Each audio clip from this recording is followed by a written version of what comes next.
kai jisai išeina iš laisvę ir parašo balerinai Simonai ir dar 4 savo artimiausiams draugams I'm free, išeina laisvę. Čia, taip sakant, čia turbūt toks yra pagrindinis, taip sakant, kaip šiai. Jo, čia dar paminėt, kad Jeffrey Epsteinas buvo nuteistas 2006 metais. Tai nežinoti, kad jisai buvo kažkaip nuteistas ar kažkas kitaip padarytas. Tai iš principo, žinai, jeigu tu eini į kontaktą su nuteistu pedofilu, tu eini į kontaktą su nuteistu pedofilu. Ta prasme, žinai, jeigu tau parašo dabar Čekanavičius ir sako, sveiki, aš labai didelis gerbėjas terminalo, miręs, iš grabo parašo, žinai. Tu turbūt sakai, aš nenoriu, gerbiamas Čekanavičių, su mirusiais ar gyvais pedofilais turėti kažkokių reikalų. Tai iš principo, žinai, jeigu tu eini į kontaktą su nuteistu pedofilu, tu eini į kontaktą su nuteistu pedofilu. Ta prasme, žinai, jeigu tau parašo dabar Čekanavičius ir sako, sveiki, aš labai didelis gerbėjas terminalo, miręs, iš grabo parašo, žinai. Tu turbūt sakai, aš nenoriu, gerbiamas Čekanavičių, su mirusiais ar gyvais pedofilais turėti kažkokių reikalų.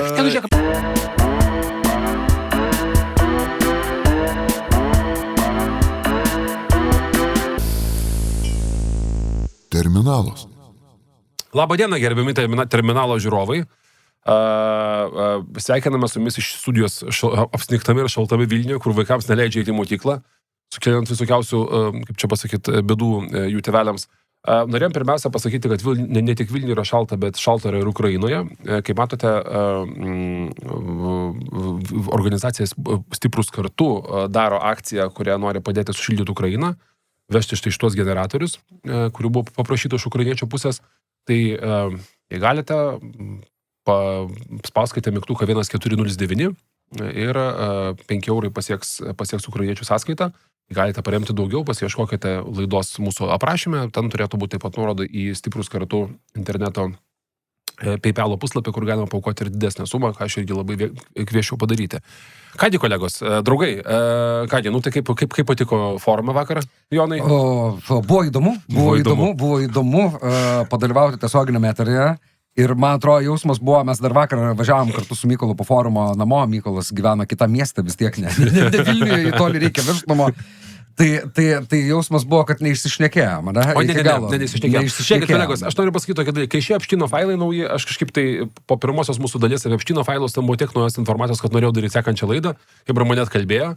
Kai šie nauji Epšteino failai ir prasidėjo tema apie visokias lietuvių modelius, ten kas ten skrydo, kalbėjo, ką rašė, skundėsi Lietuvos orais ir dar kitus dalykus darė, galvoju, čia yra per daug bulvaras. Bet tie 3 milijonai failų, kurie dar nėra galutiniai failai, be jokios abejonės, vis dėlto ten kasdieną atsiranda vis naujų sąsajų. Ir kita vertus, aš turbūt kaip ir daugelis mūsų, tų gykų visokiausių, praleidau tą vieną naktį, beskaitydamas, ženkliai per ilgai beskaitydamas tą visą Epšteino susirašinėjimų ir ten kitų dalykų veiklą. Tai galiu pasakyti ir kažkaip po to supratau, kad negalima apie tai nekalbėti, nes turbūt tai yra, kaip Jonas teisingai vakar sakė, įvykis, kuris paveiks mūsų supratimą apie tai, kas yra litas, kaip jisai veikia, kas vyksta ir nežinau, gal duos Dievas ir mes sugalvosim kažkokių tai būdų, kaip viso tai išvengti, apie kurios tos būdus ir tos atskleistus dalykus šiandien bandysim ir pasikalbėti.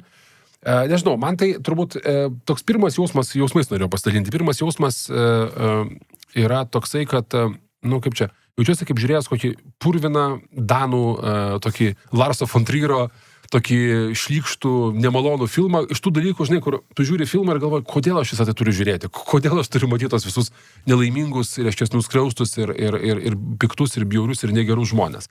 Bet einant prieš tai, aš norėjau truputėlį perduoti žodį Andriui. Andrius praeito laidoje nebuvo, bet turi griežtų pasisakymų mūsų komentatoriams. Negazdinkit manimi. Griežtų pasisakymų. Griežtą nuomonę. Sveiki terminalo žiūrovai, taip atsiprašau, praleidau praeitą laidą. Bet komentarų skaičiau atidžiai. Noriu atkreipdėmėsi, kad komentaruose išlindo kelis kartus tokie pasisakymai kaip naminis terorizmas. Aha. Ir kodėl jūs nešnekate apie A, B, C ir D, kas dažniausiai susiveda į įvairiausius, ten persekiojo tuos ISO agentus 4 valandas iki tol, renka informaciją asmeninę ir taip toliau.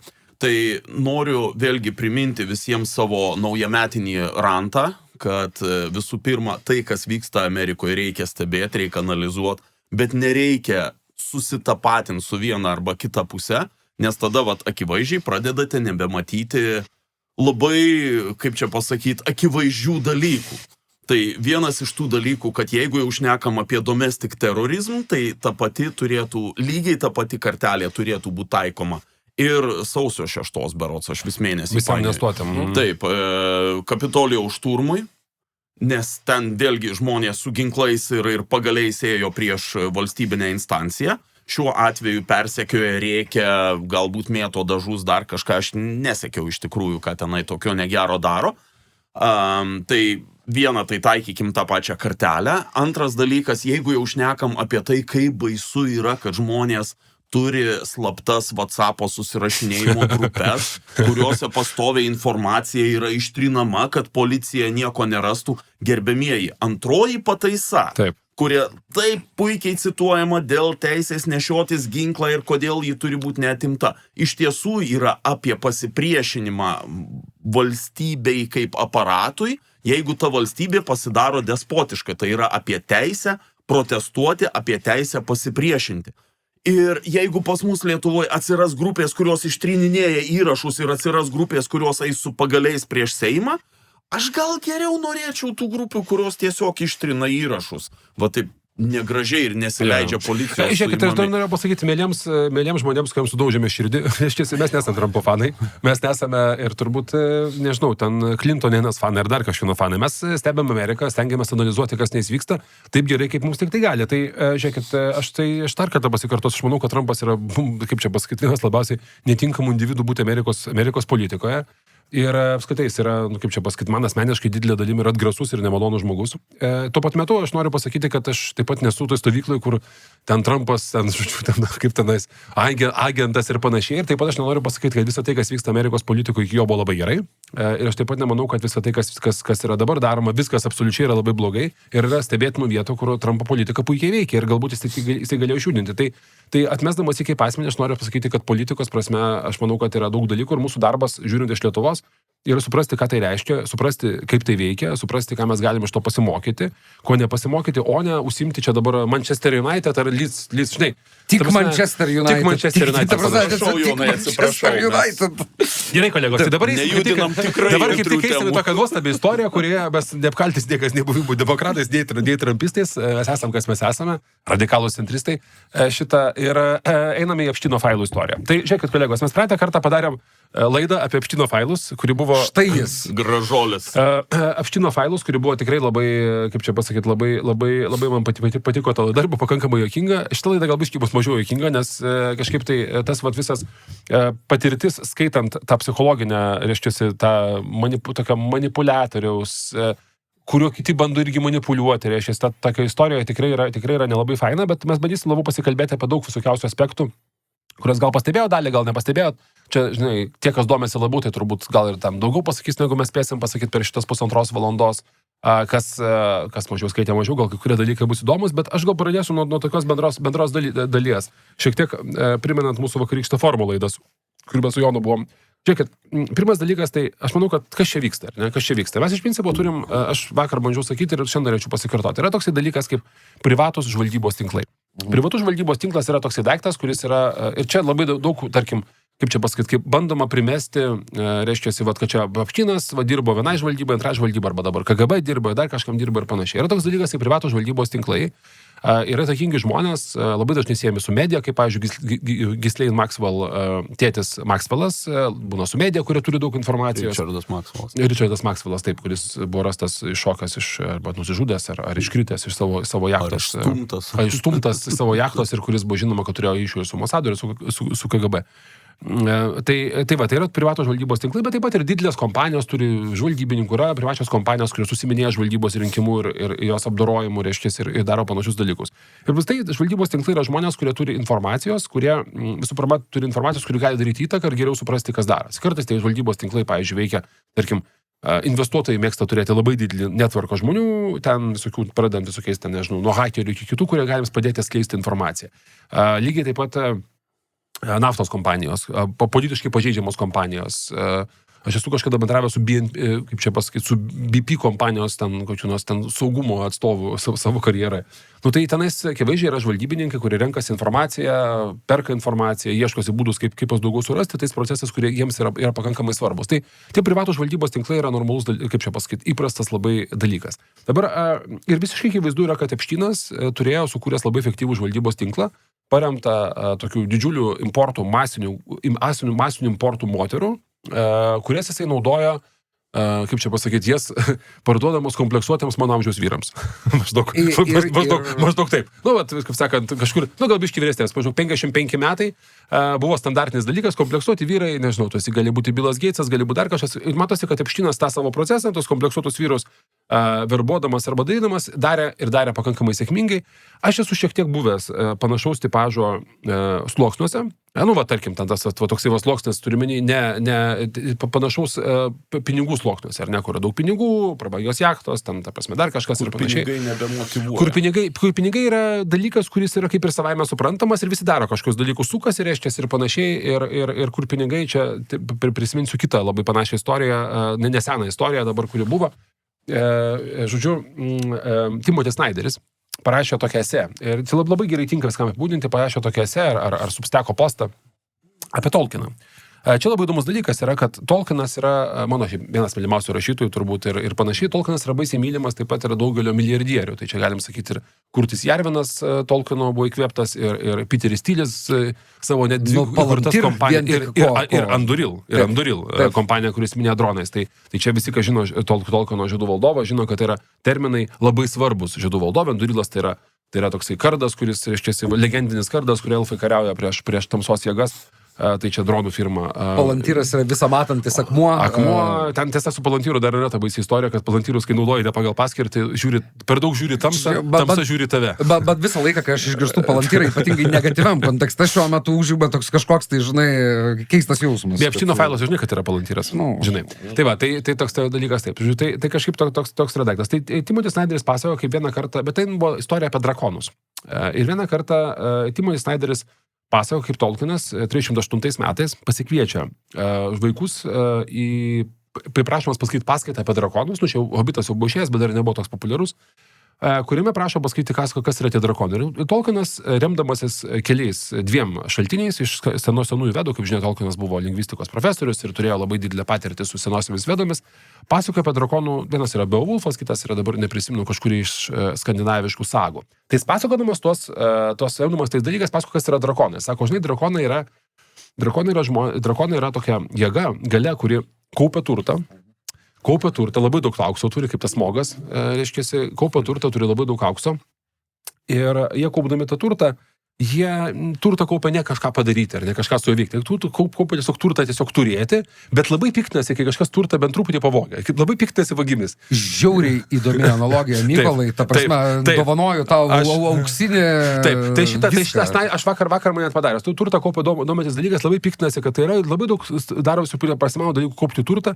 Jis sako, drakono dūmai, sako Tolkienas. Sako, pažiūrėkite, laikite į gražias kaimo vietovės ir matykite mašinas, kurios pumpuoja dūmus. Sako, čia tie patys drakono garai yra, tie patys drakono dalykai. Ir aišku, Snyderis tą analogiją, Tolkieno analogiją apie oligarchiją pasitelkė, kalbėdamas apie tą visą ratą, kuris yra, vadinkim čia, galbūt plačiau truputėlį, jisai kalba apie tos milijardierius, ten Silicio slėnis dabar ypatingai minimas ir panašiai, kurie tiesiog kaupia turtą, vardan turto kaupimo, nepaisant to, kad jie naudojasi Tolkieno metaforomis, bet jie, pasak Timočio Snyderio analogijos, nelabai supranta Tolkieno esmės. Tolkieno esmė buvo apie mažą žmogų, apie pasipriešinimą visiems dideliems drakonams ir kitiems dalykams, ir Tolkieno veikėjas yra visų pirma mažiukas, 4 mažynukus, plaukotomis kojomis hobitas, kuris visko ko labiausiai nori gerti savo kavą ir apkalbinėti kaimynus. Tai va čia yra pagrindinis jo herojus. O ne tas drakonas, kuris skaičiuoja didelius pinigus ir ten turi sužymėtas dalykas. Ir bendrai pas Tolkieną viskas apskaitai pas Tolkieną yra apie galios, kaip čia pasakyti, apsvaigimą, ar ne, nuo galios. Tai žinai, žiedai, reiškia, kurie, žinai, magiški žiedai, kurie tave paverčia ypatingai galingų, bet po truputėlį suvalgo tavo sielą. Ir žinai, ir labai įdomu, kad tu šitą paminėjai, nes iš principo, kodėl mes vakar biškį ten kalbėjom irgi prieš forumą apie tai, kad buvo ten Snowdenas, buvo Wikileaksai, buvo daug visokių lyksų, bet šitas Epšteino failo. Aš buvau Wikileaksuose. Sveikinimai. Gerai, kad Epšteino failas. Žinai, tik to galim pasidžiaugti. Bet šitie lygsai ir yra, kad iš tikrųjų, man atrodo, kam, žinai, Epsteino failai jie duoda paprastam žmogui prieimą prie drakonų reikalų. Ta prasme, kaip drakonai iš tikrųjų gyvena. Tai va, einant prie tos dalies, ta prasme, tas baisumas, aš esu buvęs tose dalykuose, žinai, ir aš ten, tose mano kompanijos nebuvo nieko panašaus, kaip čia yra kalbama, bet faktas yra toksai, kad, žinai, kad aš galbūt biškai suprantu tą visą vibe, ar ne, tas gyvenimas. Ta prasme, žmogus, kuris gyvena iš esmės, visų pirma, ką visus turi suprasti, kad tas milijardieriaus gyvenimas, jis gyvena nuolatos apsuptas patarnautojų, patarėjų, visokių aptarnaujančių personalo, žmonių, kurie kažko prašo, ten kažko nori, ten kažkas siuntinė kažkas laiškus, ten gal tu gali kažką tai padaryti, jisai turi kažkokius savo socialinius interesus, kuriuos bando turėti, žinai. Ten, tai Epsteino atveju pridėk prie to viso reikalo krūvą moterų, žinai, visokiausių, kurias jisai su visomis dirbo, žinai, ir tu turi iš esmės tokį daiktą žmogus, kuris savo tokį gyvenimą, tą gyvenimą pavertė savo pagrindiniu konkurenciniu privalumu, nes jeigu pasižiūrėsime Epsteiną, mes anąsyk apie tai esam šiek tiek kalbėję, bet Epsteinas neturėjo nei išsilavinimo, nei kažkokių tai rimtų finansinių dalykų. Ten labai įdomus dalykas šituose failuose, pavyzdžiui, yra apie Epsteino kvalifikacijas kaip mokesčių konsultanto, kas, sakoma, jisai buvo mokesčių konsultantas, tai kvalifikacijos yra kalbama apie tai, kad jisai kvalifikacijų neturėjo jokių, nes kažkoks iš jo mokesčių statymas, kai paskaitė straipsnį ir nusintė Financial Times straipsnį savo buhalteriui, sakė, labas, gal gali pažiūrėti, gal mes galim to pasinaudoti. Tai aš dar noriu paminėti, kad po šiai dienai šiaip yra vienas realus klientas, kuris yra dokumentuotas kaip Epsteino klientas. Bet ten matai, dar bus investicijų, tai ten kita istorija bus, apie vis kalbėsim truputėlį, būtinai reikia paliesti Bilo Geitso istoriją, bet faktas yra toksai, visi Geitsai, visi Maskai, visi Latnikai, visi kiti personažai dalyvavo tam visam procese, visi Clintonai, visi ten Mendelsonai, visi kiti veikėjai, kuriuos mes šiandien kalbėsim plačiau, visi dalyvavo tam visam reikale ir visi buvo tam, kaip čia pasakyti, arba drakono, arba buvo apsvaiginti drakono tos šlovės, čia mes turim lietuviškų variantų, ar ne? Arba apsvaiginti drakono šlovės ir nori kažko čia pasimokyti ir su juo pakalbėti, arba gauti paramą ten kažkokiam savo projektui, arba ten gauti patarimą, kaip elgtis su moterimis ir panašiai. Ir to viso proceso dalis apie Epsteiną buvo labai akivaizdus dalykas susijęs su būtent ėjimą per moteris. Tai čia labai geras susirašinėjimas yra su autistu Masku, labai geras susirašinėjimas. Autistas Maskas sako, klausyk, Epsteinas rašo, labas, gal būsiu Niujorke, bus asamblėja. Bus asamblėja. Gal nori pas mane atvaryti, bus vakarėlis, labai daug įdomų žmonių atvažiavo. Maskas rašo, aš dirbu 2 dienas prie 2 skirtingų kompanijų, čia 13 metai Maskas dar nėra toksai žymus, dar Teslas dar nėra, išėjo pirmojo straipsnio apie Tesla Vairedą, prasidėjo Teslos tas didysis mitas, nes aš dirbu čia, jau šias Vairedas, bet ten dar Tesla yra tokia bankrotas. Prie sunkių projektų, čia dirbu su SpaceX, su to, žodžiu, čia dirbu, viską darau. Tu tikrai, mano, sako nuomonė, tokiu atveju važiavimas New Yorką ir praleisti su politikais, kurie tik kalba ir nieko nedaro, žinai, ten pansvovet, reiškia, netrodo kaip labai geras mano laiko naudojimas, sako Maskas. O Epsteinas jam sako, tu ką, manai, aš esu atsilikęs, do you think I'm retarded? Manai, aš esu debilas, taškas, tik juokauju. Ten, žinok, daugumai žmonių bus iki 25 metų labai gražios ir mielos. Aš noriu kaip tik paminėti... Tai čia puikus pavyzdys yra. Tai prasme, jisai kviečia kažką tai tipo socialinėse. Tai čia pavyzdys, kuris akivaizdu, kad atsikartoja per daug labai kitų susirašinėjimų, kuriame jisai viską absoliučiai, tipo, kas mus sieja? Kas mus sieja? Norėtum ten, kaip čia, snieguolės, ar norėtum ten kokios, kaip tas snieguolė pisasi maždaug. Nu, čia realus yra susirašinėjimo klausimas. Ir visas pokalbis toks yra, vink, vink, aš tipo žinau, ką tu rašai, vink, vink, aš žinau, kaip tu kažką veiki, vink, vink. Tai šitoje vietoje tada iškėsi Maskas, jo, taip sakant, šlovė reikia pasakyti bent jau telefonu, bent jau per mailą, nieko neatsako į tą dalyką. Bet tai yra labai puikus pavyzdys. Tai yra čiūvas, kuris, iškėsi, turi savo ten tą, vadinkim, modelių tiekimo industriją, kur ten vienu metu kažkas pradeda piktintis, kad labai trūksta modelių, pakalbėsime apie tai irgi, labai trūksta modelių, nes iš ten Danijos, tu pamatos, vos ne geografinį žemėlą padarė, ten 3 mergos iš ten Lietuvos, 2 iš Latvijos, ten 9 iš Rusijos, o biškai per daug Rusų. Tai dar reikia 3 Italijų dar, žinai, jisai turi susidėję žemėlapį visos Europos ir matosi, deda taškelius ant Excelio. Tai ir rašo, kad trūksta moterų iš Baltijos šalių, Danijos, dar kažko. Čia yra geras. Tai pavyzdys, jisai turi tokį dalyką, kaip vienas bičas apibūdina tai savo kaip haremą, bičas beje, kuris yra savininkas futbolo komandos. NFL savininkas apibūdina tai kaip haremas, įvesk savo haremą ir tas yra haremas ir tame hareme yra visokiausių moterų. Ir dar kitas dalykas yra, aišku, visiškai akivaizdu yra, kad šitie failai neskleidžia pilno seksualinės tos imperijos masto, nes Pas Epšteiną, ką aš turiu įspūdą, ir čia patvirtino tai įspūdį mano kai kurie kiti straipsniai, pas Epšteiną buvo tokie dalykai. Žiūrėkit, jisai savo sistemą veikia tokiu būdu. Jisai buvo moterų labai daug. Bet jisai puikiai supranta, kad moteris yra skirtingų rūšių. Tai yra prostitutės, kaip kažkas sakė, bus pros, working girls ar civilians. Tai va, jisai turi tinklą working girls, ar ne, kurios matyt aptarnauja ten, nežinau, ten Floridoje ten ar kažkur kitur ir ten važiuoja Island aptarnauti žmonių, kai tais būna tiesiog už pinigus. Kai working girl suranda ten Peru kažkam bičiui, kai princas Andrius važiuoja Peru, jisai Peru jiems suranda tą working girl reiškia, dar kažką tai ir panašiai. Dabar jisai turi, vadinkim, prostai, tipo, aukštesnės klasės kažkokių tai prostitučių, kurios už pinigus miega. Ir, tipo, vadinkim, tos moteris, kurios matyti jau, kaip čia, nusprendė pasirinkti savo darbą, gauti pinigus, nežinau, mokslams, ten dar kažkam panašiai, jos gyvena prastai savo kažkokį kitą gyvenimą. Bet jos žino, kuo visą tai pasibaigs. Kitaip tariant, žino, kur tas dalykas bus. Ir Epšteinas Ghislaine Maxwell'ams gali pasakyti, žiūrėk, va čia yra princas Andriu, tu šiandien turi su juo miegoti. Nu, va, tipo, va, čia va ta situacija, kur ne prostitutė, bet vadinkim moteris, kur jau įtraukta į tinklą ir jinai, nu, va, tokia aukšto lygio yra ten. Eik dabar pabūk su princu Andriu, padaryk, kad jam gerai būtų, reiškia. Už tai gausi ten, nežinau, 10 000 eurų ir ten apmokėsim tavo nuomą New York'e, reiškia, dar kažkaip panašiai. Ir tada tam aukščiausiame lygiai yra civilians. Ir mes tame, ypatingai susijęs su Lietuva, mes matom čia veikiančių nemažai civilians, kurios arba ten, nu, kažkaip tai taip ten, vat, dalyvauja, važiuoja, bus asistentė, gal nebus asistentė, ten kažką parekomenduoja, prašo duoti bilietus, dar kažką veikia kitaip tariant, žmonės, kurie jo entouražas. Ir jisai visą šitą savo entouražą naudoja tokiu būdu, kad yra daug moterų, galbūt civilians, tiesiog atvažiavusios ten kažką paveikti, ten New York'e, eina susitikti su krūva ten tų dėdžių ir ten panašiai, kažką tai paveikti. Ir tada paskui tos civilians kažkokia tam Epšteinas jos sulaužo. Ir dalis su civilians tampa pros arba susiranda kokį nors vyrą ir suranda kažkokį dalyką ir ta tampa susideda su kažkokiu tai vyru ir paskui kai vyras sako, nu čia buvo fainos moteris, bet jis turbūt neduoda, nu nepavyko pakabinti, tai Epšteinai gal galėtų man čia biškį padėti plačiau. Ir tada Epšteinas jam sako, gerai, čia va ateis to kita mergaitė iš Rusijos, kaip Billu Gates'u reiškiasi, paskui atneš su šitagi, su pagelbės ir panašiai. Tai va tokiu būdu veikia dalykas. Kita Ančiuvas daro biznį, tokiu būdu, kai jisai visų ryšių kontaktų mezgimo pagrindas, ten yra išimčių, aišku, žinai, ten šiaip jisai žinomas žmogus, panašiai. Pagrindas yra būtent tas dalykas. Ir kas įdomiausia, kad kai jisai išeina iš laisvę ir parašo balerinai Simonai ir dar 4 savo artimiausiams draugams I am free, išeina laisvę. Čia, taip sakant, čia turbūt toks yra pagrindinis, taip sakant, kaip šiai. Jo, čia dar paminėt, kad Jeffrey Epšteinas buvo nuteistas 2006 metais. Tai nežinoti, kad jisai buvo kažkaip nuteistas ar kažkas kitaip padarytas, ta prasme, nu čia reikia ypatingos reikia turėti aš fantazijos. Aš labai gerą komentarą šiandien kaip tik perklausiau. Michaelas Wolfas, kuris interviuino ir Epšteiną, ir Trumpą po teisybę, ir Murdochą, ir taip toliau. Jo komentaras buvo toksai. Sako, įsivaizduokit, 2008 metai, išeina jis ten iš to kalėjimuko atbuvęs 13 mėnesių.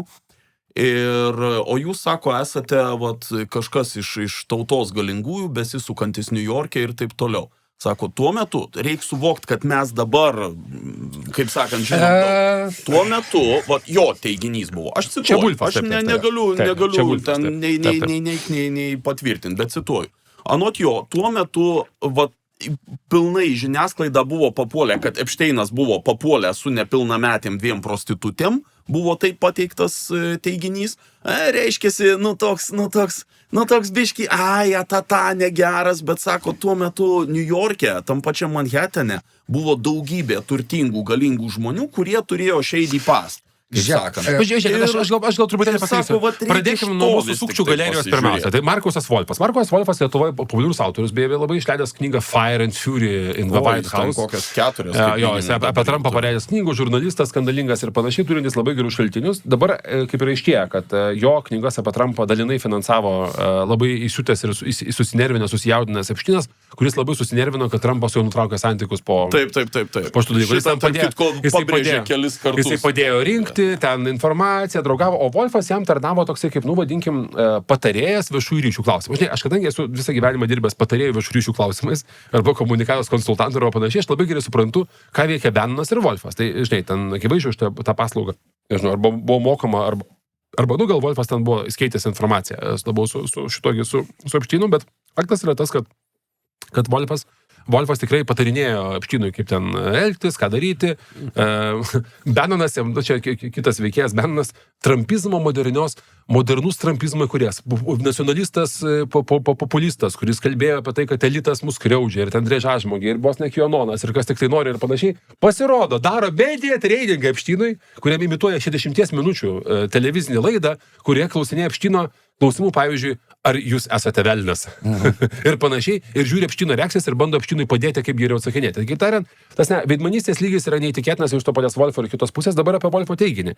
Tai pirmas dalykas yra, buvo žmonės, kurie tai tikrai žinojo, antras dalykas yra, aš pirmą kartą apie Epštyną sužinojau turbūt, kai 12 metais. Aš domiuosi biškai Ameriką, visą kitą.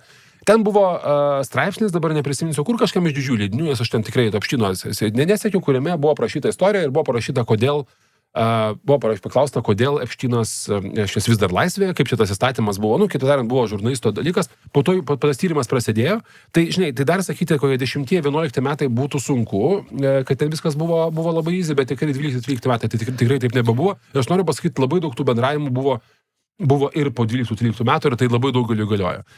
Trečias dalykas yra, žinai, jeigu tu bendrauji su žmogum, kurį investuoji pinigus, pavyzdžiui. Taip. Kai tu bendrauji su žmogum, su kuriuo, tarkim, kurį kvietiesi, pavyzdžiui, Scientific American, jisai buvo Scientific American, čia vėlgi dar vienas šitas patiks labai visokiems antikovidininkams, Scientific American vienas esminių mokslo žurnalų yra. Jisai Scientific American tarybos narys. Jisai yra rėmėjas Harvardo, jisai yra rėmėjas kitų vietų. Kitant yra čiūvas, kuris perka įtaką, taip, kilogramais ir ta įtaka niekam nedomina. Tas visa hebra su sėkmingai toliau trinasi, tūsinasi ir ta įtaka nieko absoliučiai nedomina. Ir kitaip tariant, tas, vadinkime, veidmanystės lygis, kad čia biški papuolė, visi čia mėgsta, žinom, kad jis mėgsta jaunas mergaitės, gal biški nepataikė truputėlį, padarė kažką ir niekas... Ir ne tai, kad nesigilino, niekas nenorėjo gilintis. Jo, žiūrėk, niekam buvo neįdomu gilintis. Čia aš labai noriu paminėti, kad, žinai, 2006-2008 metai, ta prasme, egzistuoja Google'as, iš principo. Aš nekalbu apie galinguosius, aš kalbu apie tiesiog žmogų. BBC, šiaip, istorija. Ta prasme, pirmo Epštyno nuteisimo, aš vakar specialiai pasižiūrėjau coverą normaliai. Tiesa, buvo paminėta, yra toksai, jis yra nuteistas. Tai iš principo, žinai, jeigu tu eini į kontaktą su nuteistu pedofilu, tu eini į kontaktą su nuteistu pedofilu. Ta prasme, žinai, jeigu tau parašo dabar Čekanavičius ir sako, sveiki, aš labai didelis gerbėjas terminalo, miręs, iš grabo parašo, žinai. Tu turbūt sakai, aš nenoriu, gerbiamas Čekanavičių, su mirusiais ar gyvais pedofilais turėti kažkokių reikalų. Mes turim paprastesnę istoriją. Žiūrėkite, mes turim paprastesnę istoriją. Aš esu, pavyzdžiui, sakysim, aš per savo profesinę karjerą esu visą gyvenimą, vadinkim taip, kai 2003 metais po referendumo, kai dariau referendumą ir supratau, kiek čia rusai dirba, aš kažkaip tai man dingo visos iliuzijos ir maždaug nuo to laiko nusprendžiau nebedirbti su rusais. Ten buvo visokių istorijų, pavyzdžiui, ten streamas ten kvietė dirbti, dar kažką. Aš kai tu dirbi komunikacijos agentūroje, tam tikrą prasme komunikacijos agentūra pardavinėja įtaką, ar ne? Įtaką, arba būdą, kaip tą įtaką padaryti, sugalvoti ir panašiai. Ten vis tai, ką pavyksta tai padaryti. Įtaka medijose, kartais įtaka ten su žmonėms santykiais, tu pažįsti daug žmonių ir gali tokių dalykų daryti. Ir nuo tos ateidavo tie užklausimai iš Rusijos. Ir kažkokiu tai momentu dar man reikia, aš atsimenu, kažkokie 3-4 metai buvo, kai buvo pasidarę visiškai akivaizdu, kad čia, žinai, aš buvau jaunas bernas, man 25 metai, bet aš puikiai supratau, kad, žinai, čia yra toks pasirinkimas, kad tu esi arba vienoje pusėje, arba kitoje pusėje. Ir tu tipo negali daryti durno šūdo ir dirbti su visokiais veikėjais, žinai. Ir tas pats dalykas, pavyzdžiui, kai aš tą dalyką labai puikiai žinau, nes aš kaip komunikacijos žmogus už tai, kad turiu pasitikėti žmonėmis, kuriais dirbu. Tai, žinai, būna žmonės, kurie, pavyzdžiui, viešoje nuomonėje galbūt nėra baisiai mėgstami, ar ne, arba nėra baisiai mylimi, bet tu kiekvieną kartą supranti, kad pasižiūri tą žmogų, supranti, kad tai yra acceptable business relationship, nes tai, kad gali pasirinkti dirbti tik tai su ten tokiais gerais bičiais, tai tu sakai, gal tam bičių galima kažko tai padėti. Ir tam tikros, žinai, iš to dirbant atsiranda labai aiškios raudonos linijos. Žinai. Tai aš noriu pasakyti, kad panašų betingą daro visi žmonės, kurie aptarimi tenais. Jie turi atskirius departamentus, atskirius žmonės, atskirius dalykus ir tu pasitikrinti, tarkim, pavyzdžiui, Bilui Geitsui, arba ten Maskui, arba ten bet kam kitam iš tų milijardierių, arba tų politikų galų gale. Pasitikrinti, žinai, ar galėjo Mendelsonas paskambinti kam nors ir paklausti, kuris konsultavo Epštyną, reiškia, paklausti, kaip ten, klausyk ten MI6 draugelis iš Oksfordo laikų, gali paklausti, kaip ten buvo Epštyno byla. Jis tikrai būtų gavęs pilną dosiją apie tai. Lygiai tas pats galioja visai krūvai žmonių. Tai mes galim kalbėti, pavyzdžiui, kokia mergelė iš Lietuvos važiuojanti ten pas turtingą dėdę, supranti, reiškia, žinai, pagroti, supranti, smuikelė, reiškia, ir kažką padaryti, žinai, ir mainais, tai galbūt galėjo nežinoti apie tai visą tai važiuodama, nors netgi, čia beje labai įdomus dalykas yra, prie tų failų yra tokia viena vieta, kurie Epštynas susirūpina, kad ta mergelė, kuri groja smuiku, pasigali ir net važiuoti. Šia veiksmas vyksta 11 ar 12 metais ir paprašo kitos mergelės manekenės, kad jinai su juo pasikalbėtų ir paaiškintų situaciją, kol jinai nepagūglino ir nesurado kažko. Tai Epštynas buvo fucking very full aware, kaip viskas yra, atrodo. Taip. Ir jisai turėjo matyti sugalvoti. Tai jis tai tikrai. Buvo sugalvos cover story, sakydavo, bet jisai žinojo, kad žmonės pasigūklina ir tada jį pradeda ten visai exposinti. Aš dar vieną dalyką prie to, ką Mykolas kalbėjo apie tos vakarėlius, ypatingai New York'e, per šitos Epsteino failus šiandien vienas iš įdomių asmenų yra Woody Allenas, toksai Rusijos gerbėjas, režisierius New Yorko Dabar ir Trumpo gerbėjas. Taip, reiškia, tai yra keletas momentų, tai jis irgi dalyvaudavo tiesiog būtent New Yorko vakarėliuose, apie kuriuos tu kalbėjai, ir jis viešai tą dalyką susirašinėjimuose vadina vizitu pas grafą Drakulą į pilį. Ir jis vis tiek ten eina, yra Bela Lugosi, ten damos renkasi. Nu, aišku, žmogus tai pavadina ir vis tiek eina. Labai įdomus momentas yra, kad Woody Alleno žmona, reiškia, irgi yra susirašinėjimas, kurį reikalauja, kad Ghislaine Maxwell padėtų gėlių per vakarėlius, kad labiau jaustųsi namų atmosferą prie šitos balius. Ir nu, tam Woody Allenas tam prašiausiais, va, apie ką tu kalbėjai, apie tą wink-wink bendravimą, žinai, tai Woody Allenui planuoja organizuoti kažkokį vizitą, asmeninį turą į White House'ą. Ir reiškia, Woody Allenas sako, aš turbūt nepraeisiu vetingo wink-wink, nes irgi yra, ta prasme, žinai, ir vyksta bendravimas. Bet aš noriu pasakyti, kad dauguma dabar tų žmonių ten, tarkim, žinai, ten, pavyzdžiui, dabar tas veidmanystės lygis tarp tų visų drakonų, ar ne, yra didžiulis. Ta prasme, visi yra drakonai, visi yra faidi, visi yra gražus, viską žino, kaip pasakyti ir panašiai, žinai. Bet veidmanystės lygis ten yra nuostabus, nes ten, pavyzdžiui, sakysim, tas dietologas pas Roganą išgarsėjęs, dabar paskirtas net kažkokias oficialias pareigas eiti, dabar neprisiminsiu jo pavardės. Jisai sako, na, kažkas sužinotų, kaip aš susirašinėjau, tai būtų taip keista, bet tu sai protingas esi Epštynai, žinai. Bet vis tiek kažkurioje vietoje, tam visam už to proto gyrimo ir tam visą kitą, koks tu nuostabus dėdė Epštynai, žinai. Ten vis tiek visur išlenda tokie, vadinkim, kaip čia pasakytas, vienas dalykas agentūrinio darbo, dalyką, kur Epštynas ten atsiskaityk, paklaus, kaip sekasi, pasakyk tą, jisai klausinėja, labai intensyviai daro dalykus, bet ten taip pat labai aiškiai išlenda ir toks dalykas, kaip visur vis tiek yra tas, vadinkim, seksualinis pradas. Ta prasme, arba ten, žinai, aš negaliu pasakyti, kad visi ten dročiasi, ar ne? Gali būti, kad ten kažkas dročiasi, kažkas ten norėjo droštis, kažkam buvo faina prie mergelio pabūti, kažkas pažiūrėti norėjo. Kažkas neįsdryso paprašyti, žinai, kažkas dar kažką tai veikia, žinai. Nes sakau, Larry Summersas, reiškia, draugelis jau šito Epštyno, žinai, ir vienas iš Harvardo vadovas ir buvęs JAV ministras, ne, sekretorius, žinai, finansų, ar ten finansų išdo dabar neprisiminsiu, jisai buvo prie Billo Clintono, of all people. Tai Larry Summersas, žymus ekonomistas, reiškia, ten klausinėja, pavyzdžiui, patarimų, kaip jiem bendrauti su moterimis ir panašiai. Tai kitaip tariant, tas santykis tampa labai grūs, bet faktas yra toksai. Jis yra voras sėdintis centre, turintis labai daug ryšių su žmonėmis, kuriais jis paskui pradeda sėti įvairūs santykiai, tame tarp asmeniniai, ten pagalbos ir panašiai, kaip ten Billui Clintonui padėti ten, žinai, ten šitą seksualinės... Venerinių ligų klausimų. Gerai, papasakok tą istoriją. Ne, aš dar vieną momentą iš to, kad tu sakai. Iš viso yra 6 milijonai puslapio Epsteino failo. Na, ta prasme, puslapį skaičiuojama, tai yra 6 milijonai. Šiuo metu su šito paleidimu paleista yra 3,5, tai 2,5 milijono yra arba redacted, tai reiškia, jie nebus paleidžiami dėl aukų apsaugos, dėl... Aukų apsauga tai buvo nuostabi. Iš trečio laiško gali suprasti, kuri moteris yra, kuri iš karto čia... Tai aš turiu omeny, kad tu yra daug informacijos, kurios yra nežinoma dėl konteksto. Kitas dalykas, jeigu, pavyzdžiui, žiūrovai eis yra krūva databazių, kur galima paieškoti, ir ten praktiškai tu gali įvesti bet kokį vardą. Nueini parašai Jay-Z. Ta prasme, Jay-Z yra Epsteino failuose, Leonardo DiCaprio yra Epsteino failuose. Bet kontekstualiai, kaip apie juos kalbama, tai labai dažnai yra, aš irgi biškai pažaidžiau, pasižiūrėjau, tai yra name droppingas. Tai reiškia, ta prasme, nebūtinai visi žmonės, kurie yra tam paminėti, turėjo kažkokių, ten labai dažnai yra ten, žinai, aš pažįstu Leonardo DiCaprio, jis bus tam baliui. Kaip tau atrodo? Ten kažką tai, žinai, darom su tuo, nedarom. Tokie dalykai. Čia meilo dampas, tau pasimk savo meilo dampą, tu rasi paminėti ir Putiną. Daug kartų Putiną įvairiais Trukano failuose. Negražiom Trukano failuose.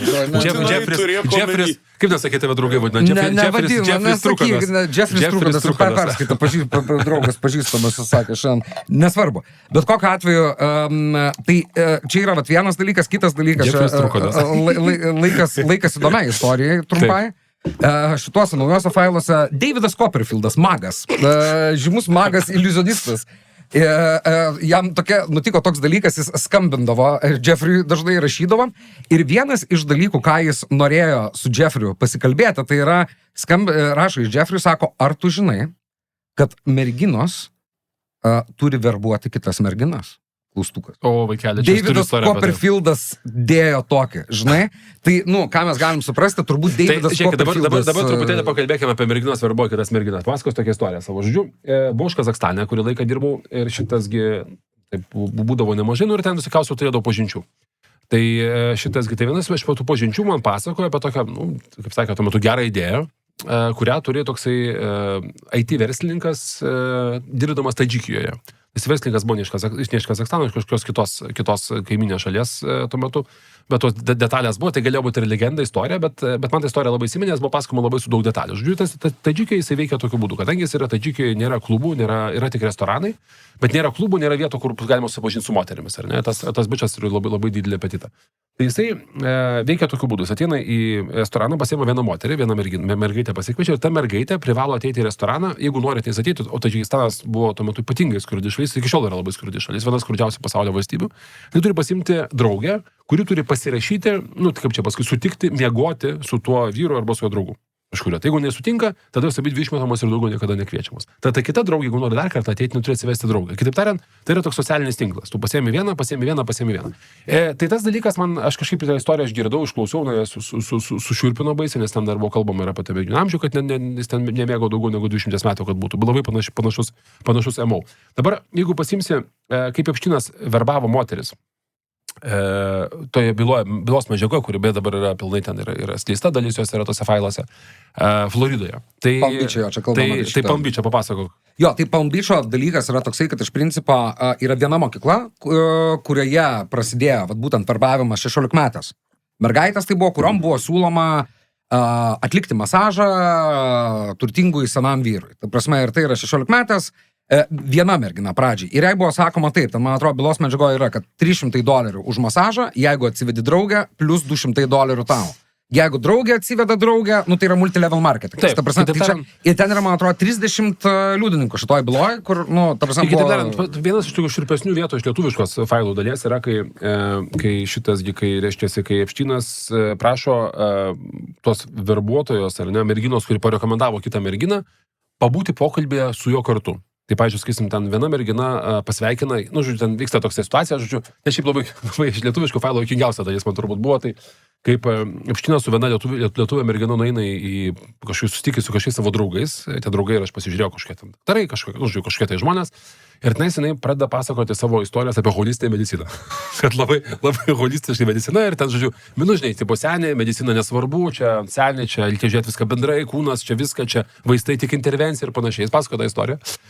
Ir tai jisai rašo, Epšteinas parašo, kaip čia, jam nebūdingai ilgą žinutę, jis sako, klausyk, sako, aš noriu tik tau gero, sakė, bet tu žinok, sako, medicinas jau neveikia, sako, žinok, paprasta piliulė iš vaistinės išgelbėjo daugiau gyvybių, sako, žmonės anksčiau mirdavo labai anksti, dėl to holistinė medicina buvo labai paplitusi, reiškiasi. Dabar medicina žymiai geresnė, tu tikrai, serijos nedaryk man gėdos prie kitų žmonių ir nekalbėk tokių nesąmonę. Tai tu susiproto. Realiai taip, žinok. Ta prasme, ten yra labai, man turbūt vienareikšmiškai pats juokingiausias laiškas. Ir tada po to kas įvyksta. Po to ten kažkaip vyksta atšalimas kažkoks santykių ir panašiai, ir paskui kitame laiške vėliau jis kviečia vėl atvykti, sako, žiūrėk, aš aiškiai pasakiau, kad tas seksus taip nenoriu. Taip. Sako Epšteinas tai moteriai, bet prieš tai, šiuo tai momentu vyksta pokalbis su kita moterim, kuri tą merginą ir parekomendavo.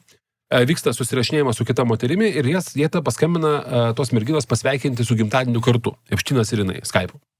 Tai va, tai kitame pas Epšteino visur yra toks bairės, kad jisai visur pasitelkia moterį, kuris su jais turi jau gerą santykį, numatyti ten kažkokį tai artimesnį santykį, jis pasitelkia tą moterį, palaikyti tą kitą moterį tvarkingai. Ir kitas dalykas, kas dar matosi, kad tų visų girlfriendžių, aš vis tiek toks labiau girlfriendžių buvo kontekstas, girlfriendžių, civilians and pros, ar ne? Ne working girls kontekstas buvo, nes working, čia apskritai, tose failose mažai labai minima, apie kažkokias kelionės į ten tą salą, dar kažką panašiai ir taip toliau. Tai iš tose visą moterų kontekste labai akivaizdus dalykas yra tas, kad šitose moterėse jisai, kaip čia pasakyti, jisai bando išlaikyti tam tikrą civilizacijos lygį, jisai ten klausia, ar tu gerai nuskridai, asistentės dirba, pasiema, ar nieko netrūksta, ar viskas tvarko, ar gerai gyveni bute, sutvarkysim tavo bilietus, sutvarkysim tavo skolas, viską padengsim ir panašiai. Kitaip, čia vyksta labai didelis kiekis, tokio vadinkim, matyt, kad nesiskūstų, labai daug asmeninio kontakto, visoms rašo asmeniškai, viską veikia. Gana tipiškas amerikoniškas managementas, bet aukštam lygyje. Jo, žiūrėkit, tai dabar, man atrodo, yra visai neblogas momentas, aš papasakot biškai apie modelio agentūras. Tai aš noriu pasakyti, Copperfieldo pasakymas ir tas verbavimas iš vienos taško į tašką, jis matyt, akivaizdžiai sumažina labai stipriai rizikos lygį, nes jeigu tu verbuosi kiekvieną kartą naują mergaitę, tu nežinai, ko sarauti gali, nežinai, ką jinai turi, ten pažįsta, jeigu ta mergaitė verbuos kitas mergaitės, panašias draugės, draugų draugės ir kitus dalykus, tu gali tokiu būdu pasiekti tų dalykų ir tai yra būtent tipiškas pedofilų, tai kaip čia pasakyti, labai tipiškas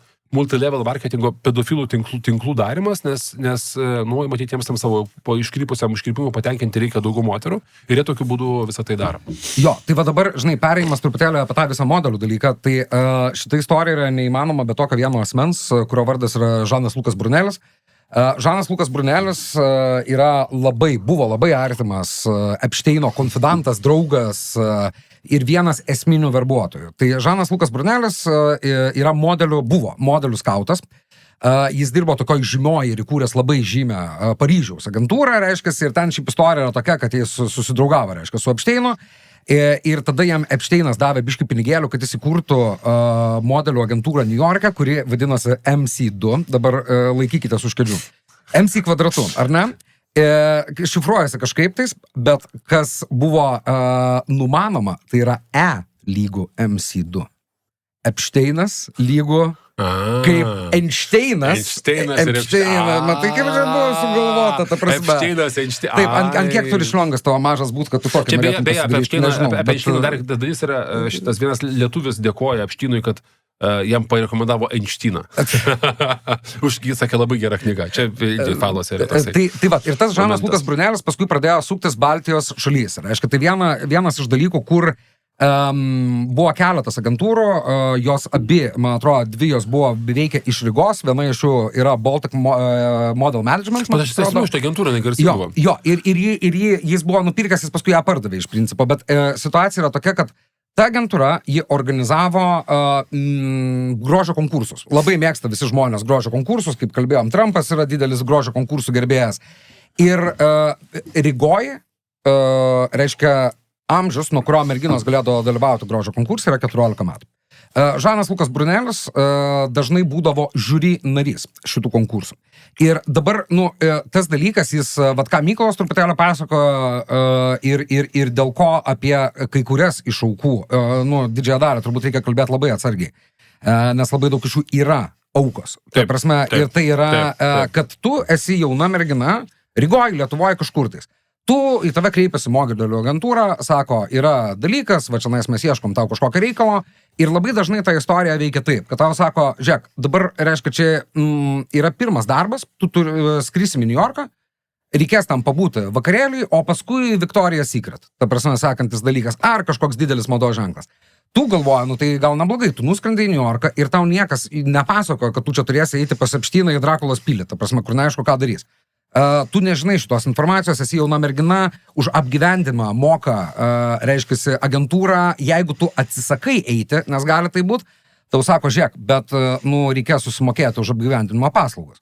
Ta prasme, kurias mes, bilietus, apgyvendinimo paslaugas, ir tave įsuka į visą šitą... Ten reikia pasakyti kitas dalykas. Yra kolegas vyresnės, kurios tai daro seniau. Yra kolegas vyresnės, tai daro seniau. Tas pasižiūri ir sako, tai aišku, čia tai normalu. Tai čia normalu, tai faktas, tai tu nuvaryk tas tais bernais ir pasakai panašiai. Tada atsiranda dalykas toksai, tada atsiranda dovanos, tada atsiranda pinigų statusas. Tada atsiranda dar kitas dalykas, atsiranda konkurencija dėl statuso. Atsiranda, tarkim, žinai, čia Saudo Arabija ir Milanė, bet tas dalykas aprašytas yra panašiose situacijose, kada merginos pradeda konkuruoti dėl status. Tai jis išmoksta, pavyzdžiui, tas elgesys, kaulimo elgesys, ar ne, nuolatinis.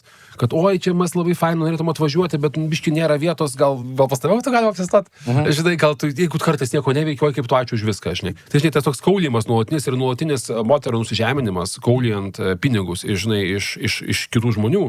Iš ten to paties Epšteino, nuolatinis lindimas į užpakalį, nuolatinis bandymas sakyti kažkokių komplimentų, kažkoks flirtavimas, toksai nelabai aiškus. Tai įsivaizduok dabar tokį dalyką, žinai, nuolatinis ten oi, kaip aš būčiau laimingiausia pasaulyje, jeigu tu man, o Jezu, kaip aš būčiau, Jeffrey, kaip aš būčiau laiminga, jeigu tu man nupirktum iš tavo dalyką, žinai, arba ten kažką, tai arba mačiau tokius nuostabus papuošalus ir panašiai. Tai tas toksai laputinis, toksai meilikavimas.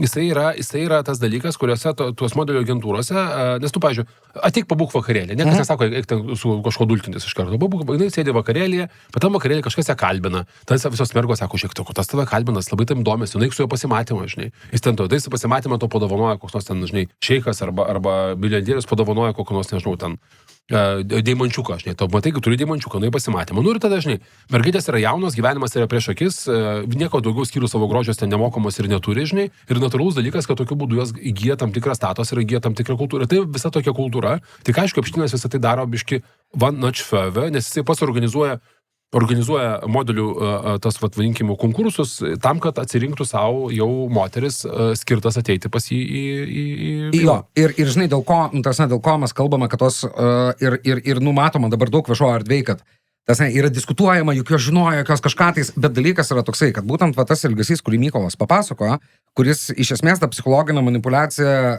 remiasi dviem etapais. Vienas etapas yra love bombingas, tai reiškia, kai mes duodam viską, rašom žinutės, tu pati gražiausia, tu pati geriausia, imk deimančiuką. Yra fantastiška. O kitas etapas, kuris keičia, tai yra grasinimas. Tai yra, žiūrėk, tu jeigu kažkam pasakysi, žinai, kas yra, tu žinai, kas bus.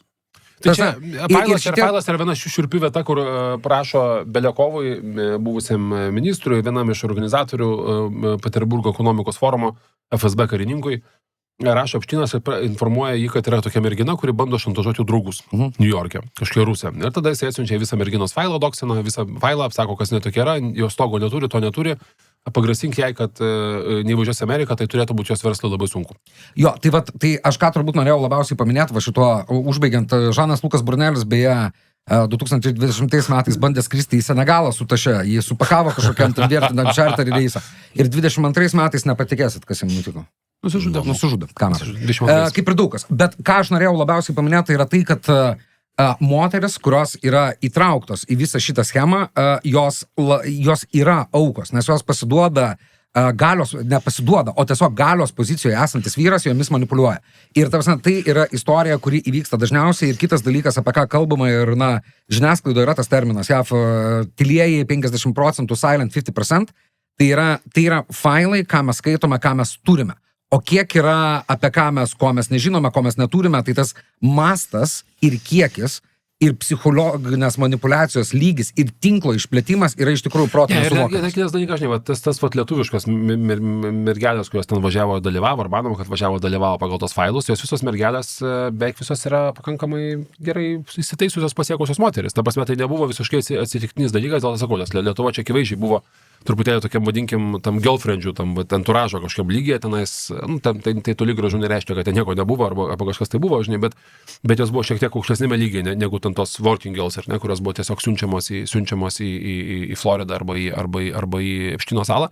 Bet faktas yra toksai, kad, ta prasme, žinai, kaip čia pasakyti, žinai, tas klausimas, kur atsiranda auka ir nebe auka, ir kur atsiranda iš aukos perina iš aukos gali tapti net ir predatorium, kaip mes matom, tos, kur verbuoja, kur siūlo, kur traukia daugiau žmonių ir panašių dalykų, žinai. Čia yra labai labai baisi riba, žinai, ir faktas yra toksai, žinai, kad kaip čia pasakyti, kad nuo atsakomybės niekas neapsaugo, bet didžiąją dalimi atsakomybė visų pirma yra to šetono, velnio, kuris tai sugalvojo, kuris tą sistemą paleido ir padarė, žinai. Aš Andriau noriu pasiklausti tavęs, aš tai tos temos nelabai sakiau, kaip ten yra viskas su tais Rusijos ir Mosado ryšiais ir ten santykiai su Baraku ir panašiai. Čia tavo tema. Praeitą kartą tiek jas kliūdėm iš tikrųjų. Bet dabar daugiau informacijos yra. Ir netgi video failų net yra. Daugiau informacijos, šiaip tarp kitko, lyginant su tuo, kaip praeitą kartą šnekėjom ir dabar šnekamės, tai aš turiu pastebėti, kad dėl tos papildomai vis ateinančios informacijos, tas glamūriškumo lygis taip kažkaip senka. Jo, mažiau juokinga laida bus. Ne. Stipriai mažiau juokinga. Ir dar atleisk, kad dar vienas trumpas paminėjimas yra neįtikėtinas kiekis taiposų Epšteino rašyboje, dėl to yra žiauriai. Aš manau, yra disleksija. Tas yra neįmanomas. Arba Blackberry's blogas labai. Turbūt Blackberry's prastas. Tas manau, gal ir bus disleksikas bus. Andriu. Kažką. Aš išsitrauksiu vieną tokią gražią nuotrauką. Oi. Čia yra, kaip matote, kas kairėje aš neminėsiu, nereikia keiktis pas mūsų eteryje. Kas dešiniai, tai yra tuometinis Izraelio ministras pirmininkas. Tu užkrito Baruk. Kaip jis dabar? Jehudas Barakas. Jehudas Barakas, jo. Barakas Obama galvoj sukasi niekaip. Jehudas Barakas, taip. Čia yra jų susitikimas Sočyje per olimpiadą, kas ten ar futbolas vyko, neatsimenu, kažkuris vienas iš tų dviejų renginių. Yra sakoma, aš neturiu įrodymų, dėl to aš naudosiu daug apvalių frazių, nes man nepatinka sakyti, kad tai yra tikrai taip, mes prie to dar irgi prieisim. Yra sakoma, kad šitą susitikimą suorganizavo, ta prasme, sukonektino reikiamų žmonės, jis ten pat šalia nesėdėjo, būtent mūsų mylimas gerbiamas Epšteinas. Tai yra patvirtinama iš dviejų šaltinių, nes yra pavogta elementariai geras gabalas Jehudo Barako emailų ir dabar jau yra atskleista Epšteino emailų. Ir ta prasme, iš abiejų pusių yra tvirtinama, kad yra emailai, kurie susijungia, kaip sakant, ir matosi. Ir čia tiesiog buvo bandoma, Izraelis bandė susitarti su Rusija dėl Asado pašalinimo draugiškais būdais. Tiesiogiai susitarti nepavyko, bet paskui pavyko įtraukiant dar Ameriką kaip vieną iš partnerių. Izraelis liko tyliuoju partneriu, o ten jau paskui Amerika su Rusija susitarė cheminių ginklų panaikinimą, taip toliau. Nu, žodžiu, Izraeliui visai gerai baigėsi šitas dalykas.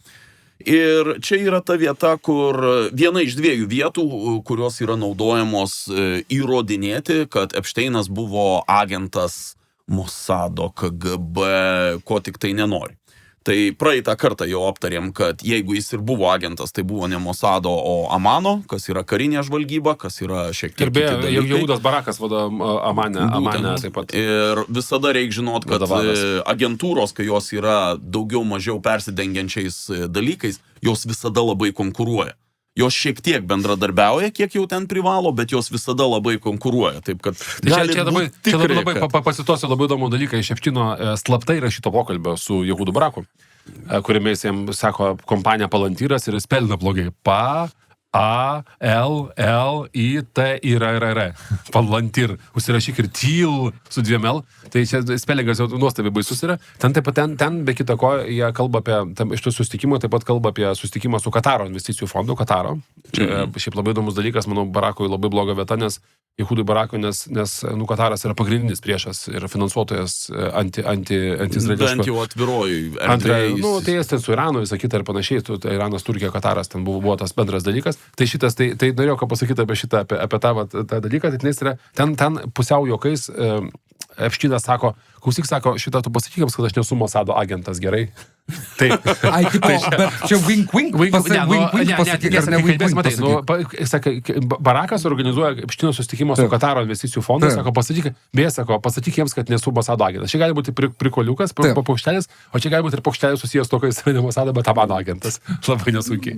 Taip, o tuo metu Barakas buvo arba premjeras, arba gynybos ministras, jau, kas techniškai irgi jau nebepriklausė žvalgybai, bet kaip žinia, vieną kart koją įkėlęs jos nebeištrauksi. Antras, tas toksai jau patvirtinimas, pavadinsim, aš uždedu kabutes ant šito reikalo, yra iš to, kad allegedly prokuroras Acosta, kuris tenai paleido jį taip lengvai pirmajam teisminiam procese 2005-2008 metų, allegedly yra pasakęs, kad man pasakė, jog jis priklauso žvalgybai, už tai back off. Taip, tai dabar kaip tik šią naktį apie nemigos metu suklausau laidą apie šitą dalyką, biškį galėsim papildyti. Ir ten yra visai rimtai buvo leidžiama, kad jisai turėjo santykius su CŽA ir turėjo santykius su CŽA iš 90-ųjų metų, nes Epšteinas yra davęs užklausimą, kas yra failuose, per savo teisininkus, į CŽA pasitvirtinti ir jis yra siejamas su CŽA. Kitaip tariant, toks, kaip ten aiškinama tame dalyką, tai tas užklausimas galėjo būti siejamas su to, kad jisai tokiu būdu norėjo pranešti CŽA, kad aš viską atsimenu ir viską darau, nes su juo, pavyzdžiui, nutraukė ryšius. Tai čia pilnai galėjo būti. Tas dėl to, kad jisai neturėjo kontakto, neturėjo santykių su kuratoriumi. Bet faktas yra toksai, kad ten yra ir kitų, ten jie citavo kelius tyrimus ir žurnalistus dalykus ir panašiai, kad labai galimas dalykas, jisai galėjo būti su CŽA susijęs 99 metais, būtent su pinigų perkelimu pareigus turius offshore. Taip toliau. Ir dar kitas dalykas yra, žinai, dar reikia prisiminti, kad viename pokalbėse kalba apie Bilą Barą, Jis sako, aš žinai, kad Bilas Baras yra CŽA. Bilas Baras buvo tuometinis generalinis prokuroras Amerikos, bet Bilo Baro tėtis, Epštino senas pažįstamas, yra CŽA vienas, žvalgas.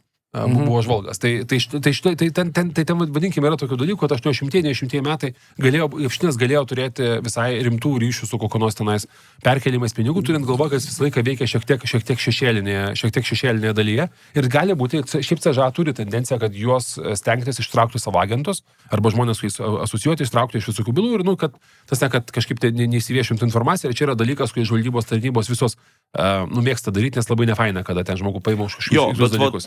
Tai net gydėjimo iš tikrųjų. Aha, gerai. Būtent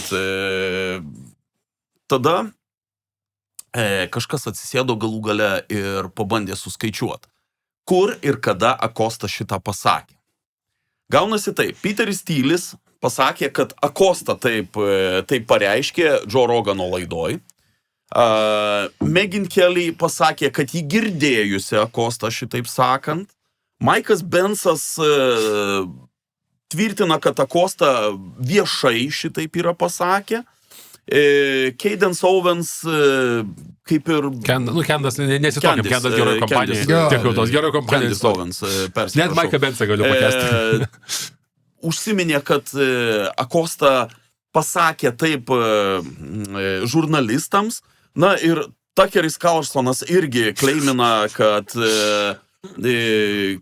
Acostos citata yra tikra tiesa, bet jis pats niekaip negali atsiminti, kas jam pasakė, kad Epšteinas priklauso žvalgybai, Žodžiu, viskas galų gale susiveda iš tikrųjų į tai, kad 2019 metais Daily Beast, kas yra visiškas tabloidas. Ne, Daily Beastas nėra tabloidas. Sakai? Ne, aš Daily Beastą skaitau, jis nėra. Jis yra, vadinkim, toks, jis yra populiarus, bet, jis nėra labiau tabloidas negu, tarkim, aš radau daugiau atsiliepimų, kad tabloidas, bet aš neskaitau taip, kad skaitau, I'll take your word for that. Tikrai nėra tabloidas. Vicky Ward, žurnalistė, aš nesu tikras, ar žurnalistė, ar žurnalistas, parašė straipsnį 2019, kuriame yra pateikta šita informacija. Žodžiu, tai yra išeitinis taškas. Vicky Ward niekada neatskleidė, iš kur gauta informacija. Šiaip jau atskaičiavimais Hebra skaičiavo, nes teiginys yra iš šaltinio baltuosiuose, susijusio su baltaisiais rūmais. Tai skaičiavimas yra labiausiai bent jau man patikęs, kad tai yra Stevenas Bannonas, kuris... Kaip visą laiką. Stevenas Bannonas važinėjas. Aš dėl to, aš taip pasakyčiau, aš čia vietoj nebūčiau, dabar šį kartą nebūčiau tiek skeptiškas, nes kaip tik sakau, čia žiūrėjau dalykų, tai tas neoficialus šaltinis galėjo būti Stevenas Bannonas, bet galėjo taip pat būti ir, bet taip pat galėjo būti ir kaip čia pasakyti, ir tenais, nes buvo, tai neva buvo pasakyta kažkaip susitikimas su kongreso nariais. Jo, kai jį ten į Labour sekretorių interviu. Tai ten galėjo būti susitikimas su tais nariais pasakyta, tai ten, kaip čia pasakyti, ten šaltinių galėjo būti šiek tiek ir daugiau, bet faktas toksai, kad aš nesakau, kad tas faktas yra labai rimtas, bet faktas toksai, kad toksai dalykas tikrai yra buvęs, ta informacija pakankamai plačiai buvo žinoma ir Acosta jos niekada neneigė. Neigė. Jis buvo apklausinėjamas per šito GDOG organizuotą tyrimą.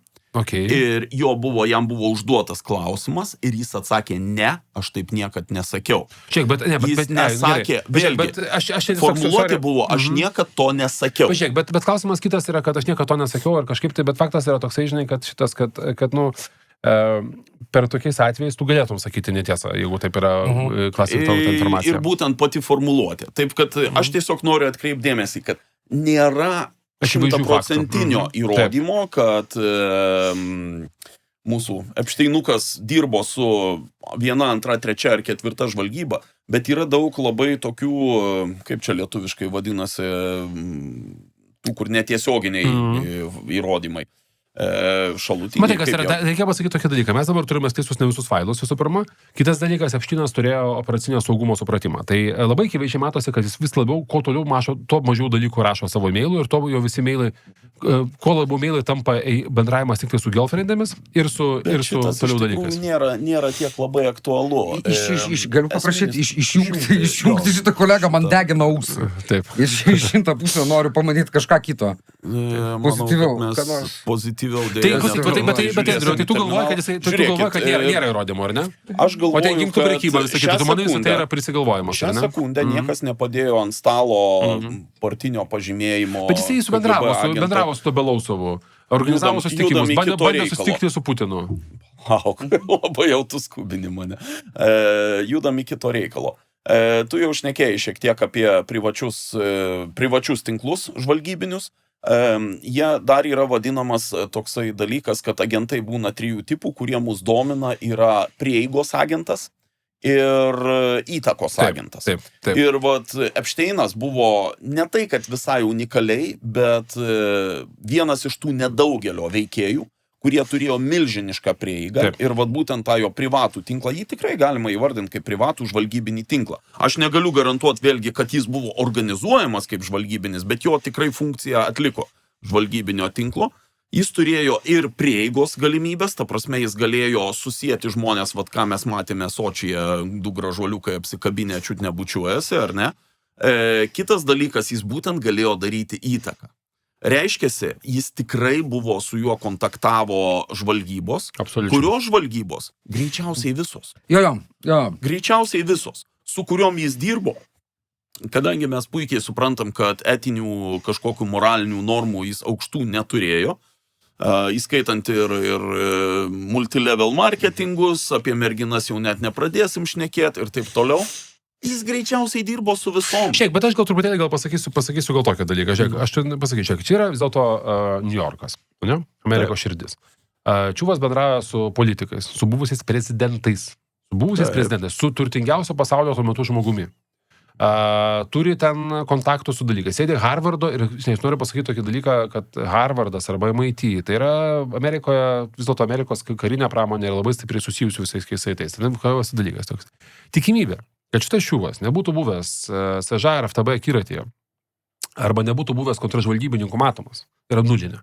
Plius dar turintis krūvą visokių dalykų panašiai. Ir tikimybė, kad jisai nebūtų stebimas arba jisai neturėtų tam tikro supratimo, kai jis daro tokią veiklą, ypatingai turint galvoje, kad jisai niekada neslėpia savo tos moterų, ten importavimo, visą kitą panašios veiklos, daro tokius dalykus, yra nulinė, kad jo nebūtų prižiūrėta. Aš noriu pasakyti tokį dalyką, kad ir kitas dalykas, jo veikla yra, ten nėra jokios realios veiklos, ne fabrikai, ne kažkas vyksta tą statybą, tai kažkas teikia konsultacinės, gerai, Wall Street'o hedge funderis ar ne finansininkas teikia. Aš manau, kad tikimybė, kad ten kažkas galėjo būti daroma, nežinant, bent kažkam tai, arba neturint tam tikro, vadinkim, nežinau, kaip sakytų rusai, stogo, ar ne, arba bent jau supratimo su kažkuo tai. Aš manau, kad tai yra tai, plus kitas dalykas reikia pastebėti, kad tą savo veiklą moterų klausimų jis buvo pagautas 2006 metais. Jisai vienareikšmiškai yra, akivaizdu yra, kodėl taip neturėtų būti, jisai pirmą kartą buvo jau už priekabiavo dar būdamas mokytoju. Tai aš manau, kad jisai tai buvo sisteminė viso gyvenimo veikla ir aš visiškai nebejoju, kad jisai labai daug dalykų, kuriuos darė tam, kad darė su tam tikra panemanė. Tai dabar, kad jį ten, aš kaip čia pasakyti, aš nenustepčiau, kad koks Mosadas, kad, žydas ten Mosadą leisdavo veikti. Klausimą užduodi. Bet aš nemanau, bet aš labai mažai, aš tikimybė, kad tas Vatakostas formuluota, kad jisai dirbo mūsų ir sąjunginėms žvalgyboms, žinai, tai aš manau, kad ta frazė yra teisinga ir aš manau, kad aš labai mažai bejoju, kaip čia pasakyti, aš nebejoju, kad bent jau savo suėmimuose santykius su USAS KGB rimtesnių kažkokių turėti tikrai negalėjo. Ne tą klausimą. Bet aš biškai vis tiek noriu irgi paantrinti gal Mykolo iš tos pusės, kad to tinklo dydis, ta prasme, ir Epšteino operacijos dydis, apie kurį mes dabar... Ne tą klausimą uždavinėjat, kad jis turėjo santykių su žvalgybinėm agentūrom, savom svetimom ar dar kažkuriom, aš manau, yra neabejotina. Taip, sakau, dokumento įrodančio nėra, bet tai nieko nereiškia. Esminis klausimas yra, ar jis buvo orkestruojamas kažkurios žvalgybos, ar jis buvo tik tai pardavėjas. Nes yra ir tokių agentų. Ir kai kurie iš tų pardavėjų turi teisę ar įsitrina teisę dirbti ir su CŽA, ir su KGB, ir jie tampa... Aš noriu pasakyti tokį dalyką. Aš manau, kad tu gal dar kitą biškį agentų, taip teisingai pasakė agentų klasifikacija, bet yra taip pat ir, vadinkim, pusiau nepriklausomi sąjunginiai aktoriai. Tai jisai buvo toksai dalykas. Jisai pats, čia nereikia kalbėti, asmeniškai jisai buvo agentas. Reikia kalbėti apie tai, kaip jis naudoja savo tinklą. Nes jo tinklas, hebra, žiūrėkit, importuoti 1000 moterų, per ten tipo 20 metų, 18 metų, vis dėlto yra reikalų. Tu importuoji, tu surandi, to reikia stogų ten, policija, banditai, dar kažkas tokio ir panašiai. Tai yra reikalų ir tai reikalai yra visi absoliučiai ant ribos, nes tai yra moteris, tai yra pažeidžiami, tai yra galų galia, tai mes kalbam tik apie moteris. O dar įsivaizduokime tai, kad kad, akivaizdu yra, kad ten dalis tų moterų buvo vaikai. Tiesiog vaikai. Taip. Su visais dalykais ir visom iš to pasiekmėm. Tas esu baudžiako ant kiekvienos dalies. Tai, žinai, tai netgi, jeigu mes sakom, kad visą tai, ką mes matom, yra viskas, ką mes matom, ar nieko daugiau ir nebuvo, ar ne, va, tik tai tiek, ką mes matom, net ir šitai operacijai palaikyti reikėjo neįtikėtinai didelės paramos, prieigos, kontaktų, stogų, dar kažko panašiai. Vien tik tas, kad ar mes galime galvoti, kad MI5 nežinojo, kad princas Andrew kas antrą savaitę skraido į Epsteino stalą. Princas Andrew gal nebuvo labai įdomus. Aš manau, kad kad Britai galėjo nežinoti arba nesidomėti jo per daug, ar ne, ir ten sakyti, kažkoks įtakingas verslo verslininkas iš New Yorko, milijardierius, nieko mes apie jį nežinom, per daug nesidomėsim. Galėjo tai būti. Bet kad New York'e darydamas tą operaciją Amerikos žemė, Amerikos teritorijoje, žinai. Tiesą sakant, tai aišku, Britanijos teritorijoje, žinai, bet darydamas tokią dalyką, nebūtų žinomas, ypatingai turėdamas tiek kontakto, tiek ryšių, nebūtų žinomas ir neturėtų tam tikro sąjunginio susitarimo, ar ne? Tu mus padedi čia, mes padedi čia, mes galbūt padėsim to kažką taip. Arba nebandytų, galų gale, matant, kaip Epšteinas bandė prieiti prie visų žmonių, tikimybė, kad jis nebandė prieiti prie CŽA, prie ten FTB yra nulinė. Ta prasme, pažiūrėk, jis visur bando, jis supažinink mane su to, nuvesk mane pas tą, daryk mane pas kažką tai panašiai. Tai aš manau, kad vadinti jo klasikiniu agentu turbūt, kad vargu čia yra prasmės, bet faktas yra toksai, kad jisai turėdavo, vadinkim, tai rusai turi tą pasakymą stogas, šiuo atveju tas pasakymas yra tinkamas. Jisai turėjo kažkokį tai stogą, susitarimą su žvalgybos tarnybomis, nes aš paskaitęs tą visą dalyką, aš maniau kitaip. Aš nesu linkęs sąmokslo teorijos, tikrai puikiai Hebra žinot, bet paskaitęs tą visą dalyką, nėra šansų. Ta prasme, nėra šansų, kad New York'e žmogus dirbantis žinai, galų galę, bet kas yra susijęs su prezidentais Amerikos, ar ne, pazinojo dirbti, Barack Obamos buvusi juriskonsultė. Ta prasme, come on, Hebra, ten buvo praėjimas dalykas ir ta prasme tikimybė, kad tas dalykas nebuvo sutartas, būtų nulinė. Plius pasižiūrėkite, kaip su juo ramiai leido laiką, pavyzdžiui, koks Steve'as Bandas. Kuris viską žinojo. Ir čia kitas dalykas, tu esi jau nuteistas, ir tu tada išeini iš to savo kalėjimėlio ir tu praplėti savo pareiškimą. Ir viskas vyksta atgal. Taip, ta prasme, aš turiu omeny, kad tu negali galvoti. Jis pradėjo vandapintis. Man taip atrodo, kažkas pasikeitė, kaip tik tuo metu, kai jis pradėjo CŽV rašyti. Aš tai manau, kad 14 metai jas matosi, pas jis rado atsargumo laiškuose, kai CŽV pradėjo rašyti ir panašiai, jis pradėjo vandapintis tą operaciją, manau, kad 13-14 metai ir tai sutampa su tavo skambučių CŽV, čia aišku, mes jau visiškai spėliojom, čia visiškai fantastika, tai gali būti nieko nesusiję, bet matosi, kad jis pradėjo rašyti atsargiau, pradėjo mažiau dalytis telefonu, daugiau skambučių, pradėjo rašyti, kad aš mėgstu labiau kalbėti, negu susirašinėti, ir taip toliau panašiai. Pasimatėsi, va tos laiškuose yra labai aiškus paternas, kad jisai pradeda vandapintis ir matosi, kad jisai numatyti jau suprato, kad jį paims, ar ne? Ir beje labai įdomus dalykas yra, kad aš to nežinau, pasirodo 2 savaitės iki jo savižudybės, jisai buvo su teisininkais suderinęs apie bendradarbiavimo susitarimą. Kuris planavo visus įduoti. Ne, tai čia dar galima apie tą mirtį, tai ten galima aš dar biškai parėjau iki to, kur jisgi buvo Suicide Watch. Ta prasme, ir paleistas į Suicide Watch reiškia, kad tu kiekvieną kartą tu turi būti kamerai tik su Salmeito. Ta diena, kai jis nusižudė, Salmeito nebuvo, nes jį transferino. Ta prasme, ir čia jau nebe konspiracijos teorijos, čia yra tiesa. Žiūrėk, keista istorija. Ta prasme, yra visi dalykai, kurie... Tai, Hebra, tai aš noriu pasakyti, draugai, mes tikrai nesam konspiracijos teorijos, aš tik noriu pasakyti, kad jeigu tai būtų romanas, tai romanas būtų ypatingai toksai. Bet pratęs tada, Andriau, sorry, mes dabar čia visai labai intensyviai žvarėm, aš noriu pasakyti, aš pakeičiau savo nuomonę, aš anksčiau galvojau, kad čia, gyveno milijonierius, kažkam gal kažką darė, kažką panašiai. Bet aš noriu pasakyti, kad tinklo didumas ir jo profesionalizmas ir jo nuoseklumas darbo. Ir galų galė dar kitas dalykas, kad aš esu biškai pažįstu tą sritį. Jis elgėsi kaip žvalgybinis kuratorius. Jisai kuravo tos žmonės. Jis duodavo jiems ir bizūno, ir ten pasidrošti, dar kažką. Tai buvo tikrai taip, kaip jisai veikia, taip yra veikiame agentūrinis tinklas, kaip yra valdomas agentų tinklas, kai kalbėjom tos dalykus. Taip. Ir šitoj vietoj, kaip tik sakau, man labiausiai panašu yra į tai, kad jis buvo, kaip tu ir sakai, laisvas agentas, jis buvo asocijuotas be abejo. Asocijuotas, taip. Bet vėlgi nenustepčiau, jeigu jis buvo naudojamas informacijos judėjimui tarp tos pačios amerikietiškos agentūros ir rusiškos agentūros. Taip. Vienintelis, ko aš negirdėjau ir nemačiau, tai yra Azijos šalių, ta prasme, neišlenda nei Kinija, nei Japonija. Nelabai domėsi Azija. Ir moterimis Azijos irgi nesidomėjo. White people problem. Su kuo ir sveikinu, bet vėlgi, apie tą dar ryšį 90-ųjų. Jo, apie tai yra daug šnekama, kad tikėtina, jog jis pasiremdamas savo žiniomis, kaip išgabenti pinigus už sienos. Čia tarp kitko irgi labai daug klausimų paskui kyla. kai jau žmonės atsisėda finansistai skaičiuoti jo turtą, paaiškėja, kad arba jis labai labai gerai paslėptas, arba jo tikrai nebuvo tiek, kiek jis sugebėjo rodyti, kad jo paslaugomis kažkiek tai naudojosi būtent centrinė žvalgybos agentūra, tam, kad pervežinėti ginklus, apmokėti už tos ginklų pervežimus, nupirkti ginklus ir taip toliau, nes agentūros naudoja tokius dalykus ir tokius shady veikėjus, ir kad tai buvo ta vieta, kai jis dar toksai buvo semi-legal. Jis buvo legal visiškai.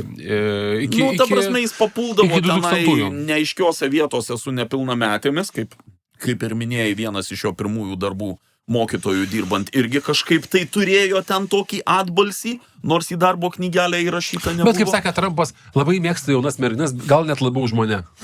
Jo. Tarp kitko vėlgi, anot to pačio Michael Wolff, kaip jis, Wolf, nežinau kaip tarėsi, tai jie buvo labai geri draugeliai su Trumpu pirmus 15 metų, nes Trumpas labai mėgo beauty pažentus. Žiūrėk, aš istoriją, aš įsterpsiu, aš Wolfas suklausęs labai daug ir paskaitęs labai daug. Kaip čia paskaitė, yra žmogus, kuris yra pasakorius, neišpasakytas, ir kalba labai pasakojo, logiškai, bet maždaug, aš, kadangi jis čia vienu metu tokį podcastą turėjau su pačia Daily Beasto redaktorė, tokia Brita, tai šitą, nežinau, aš jau esu klausęs jau tokį kiekį, jau to pasakojimo, paskui ateina laikas, kad jau viską labai gražiai išsuka, bet tu paskui diabetikė. Čia vienas momentas dėl Trumpo, čia gal gera mintis paminėti, kad iš principo šitam drope, ar ne? Nėra. Nėra kažkokas Trumpą, Bannano yra viena žinutė, kad dabar mes žinome, kodėl Trumpas naktį prakaituoja be konteksto, ta prasme. Bet iš principo dalykas yra toksai, kur turbūt patvirtina tą timeline ir tą teoriją, kad jie buvo labai geri draugai, iki kol jie susipyko. Bet ką ir norėjau pasakyti, atsiminiau. Tas pats Wolfas teigia, jog Epšteinas jam yra pasakęs, jog Trumpas su Melanija pirmą seksą apturėjo Epšteino lėktuve. Taip. Nežinau, kodėl tai turėtų būti svarbu. Bet čia yra Wolfo fanfictionas. Žinoma, dalykai, kuriuos tu pasakoji geriem draugam. Čia toks Wolfo fanfictionas, kai labai nekenti Trumpo ir nori kažką paskaityti, klausaisi Wolfo ir tada jis kalba, kad Trumpas jau užprotėjo. Trumpo sveikata labai negera. Labai noriu iššokti su viena labai svarbia istorija, kalbant apie Melaniją. Nežinau, ar žinote, iš ją... Aš dar biškai norėjau, galima prie Melanijos filmo. Aš dar norėjau kelis dalykus pasakyti. Tai žiūrėk, kad mes pradėjom nuo to, kad mes aptarėm tos visus žmonės. Aš noriu pasakyti kelis implikacijas. Paskui žmonių veidmanystės, aš dar neaptariau Haroldo Latniko veidmanystės dabartinio finansų ekonomikos sekretoriaus Amerikos, kuris tokių nuoširdžių balsų sakė, kaip jis atėjo pas reiškiasi, pas Epšteiną ir pamatė ten masažo stalą ir nuo to masažo stalo nusprendė, kad jis niekada ten daugiau savo žmoną ateis tikrai neis. Bet tuo pat metu pasirodo jis įrašinėjo ir norėjo patekti į salą, reiškia. Su savo vaikais ir žmona patekti į salą. Draugais sako, ar užteks vietos, mes esam ten 6 suaugę ir 8 vaikai ir priimsi. Taip. Tai man kažkokia tokia dalyka. Tai čia toksai, mes visi ten sakė, kaip čia viskas yra fainai. Masko, vis tai veidmanystė yra labai daug, bet man vis dėlto labiausiai veidmanystė, kuri labiausiai užkliuvo, vis dėlto yra tas visas magos veidmanystė ir Bannano veidmanystė. Ta prasme, klausimas yra toksai, žinai, va čia yra bičiai, kurie atėjo daryti Amerikos didžiąją vėl, suprantate. Atėjo bičiai, kurie atėjo ten, nežinau, rūpintis paprastų žmogumi iš Ohajo, ten to, reiškiasi, taip sakant, to darbininkų, kuris net neteko darbo. Žmonės, kurie atėjo čia padaryti, kaip čia, žinai, apsaugoti, nežinau, baltosios rasės išnykimą, reiškiasi, žinai, Amerikoje, taip sakant, baltai darbininkai, krikščionybę apsaugoti, kitus dalykus padaryti, žinai. Žiūrint, kaip ir Bannanas, kaip ten bebūtų šitos dalies yra, jis vis dėlto yra vienas iš vienas didžiausių dialogų šitos dalies. Ta prasme, aišku, Trumpas dialogas numeris 1, bet vadinkim visą tą judėjimą, megos judėjimą pavertė judėjimu tikrų, pavertė būtent Bannanas. Tai kai tu matai, kaip jisai, nežinau, dirbo staltėse, ar ne, nuteistam pedofilui, reiškiasi, akivaizdžiai už gerus pinigus ir žinai, ten plotina su juo, kaip čia susirašinėjo su juo, koks blogas yra Trumpas ir panašiai, žinai. Kai tu matai, kaip jisai atsiduodavo už pinigus tam visam dalykui, tu pradedi galvoti, žinai, kaip čia, ar iš tikrųjų ta arijų rasė, supranti, žinai, ar tas arijų rasės ir žinai, tas žmonių, vaikų, jaunų vyrų nuskriaustų dalykas yra toksai teisingas, žinai, ar iš tikrųjų visą tai, kas vyksta, yra iš tikrųjų taip jiems, žinai, taip jiems nenaudinga, tas ne, kai tu dirbi, žinai, tu dirbi, žinai, kaip čia, dirbi su tiek metų prasidėjęs prakalbės apie pedofilų klaną, Epštyno failus, jis kalbėjo irgi, Benas kalbėjo apie sustojimo, prakalbės apie Epštyno failus, pedofilų klaną, ten visokius reiškiasi ten kitus dalykus, tiek metų kalbės tuos daiktus ir ten, žinai, varės tos dalykus, tu staiga pasirodo, kad viduje tuo pat metu tu išėjęs iš Trumpo administracijos, kuo puikiausiai leidai laiką su Epštynu, ir ten sausėdėjai, reiškiasi, ir tu mokiai kalbėti, treniravai jį, reiškiasi, aiškinai jam vidai visokias pastabas ir darai kitus dalykus, ir tas pokalbis nepalieka jokios dalies. Tai klausimas yra toksai, kad veidmainystės lygis, yra iš tikrųjų yra žvėrės. Aišku, kita vertus yra, žinai, yra kitas veidmainystės pusės iš šitos pusės yra Billas Gatesas, kuris, žinai, ten, taip sakant, ten gali tikėti Epštyno parašymų šantažo medžiagą, kad jisai užsikrėtė lytiniam plintančiam lygom ir paskui prisivažino Melindai silpnumo akimirką ir tada prašė vaistų, žinai, tai, ta prasme, tai, žinai, tai turiminį veidmainystės lygis yra labai labai didžiulis, žinai, ir aš manau, kad vienas didžiausių iš tos istorijos pasiekmių yra ne čia, kas ten paminėtas, kas nepaminėtas, yra net nežvaldyboje. Tai tas dalykas yra toksai, kad, žinai, kad mane, pasakysiu tokį savo dalyką apie pedofilų lietuviškas istorijas.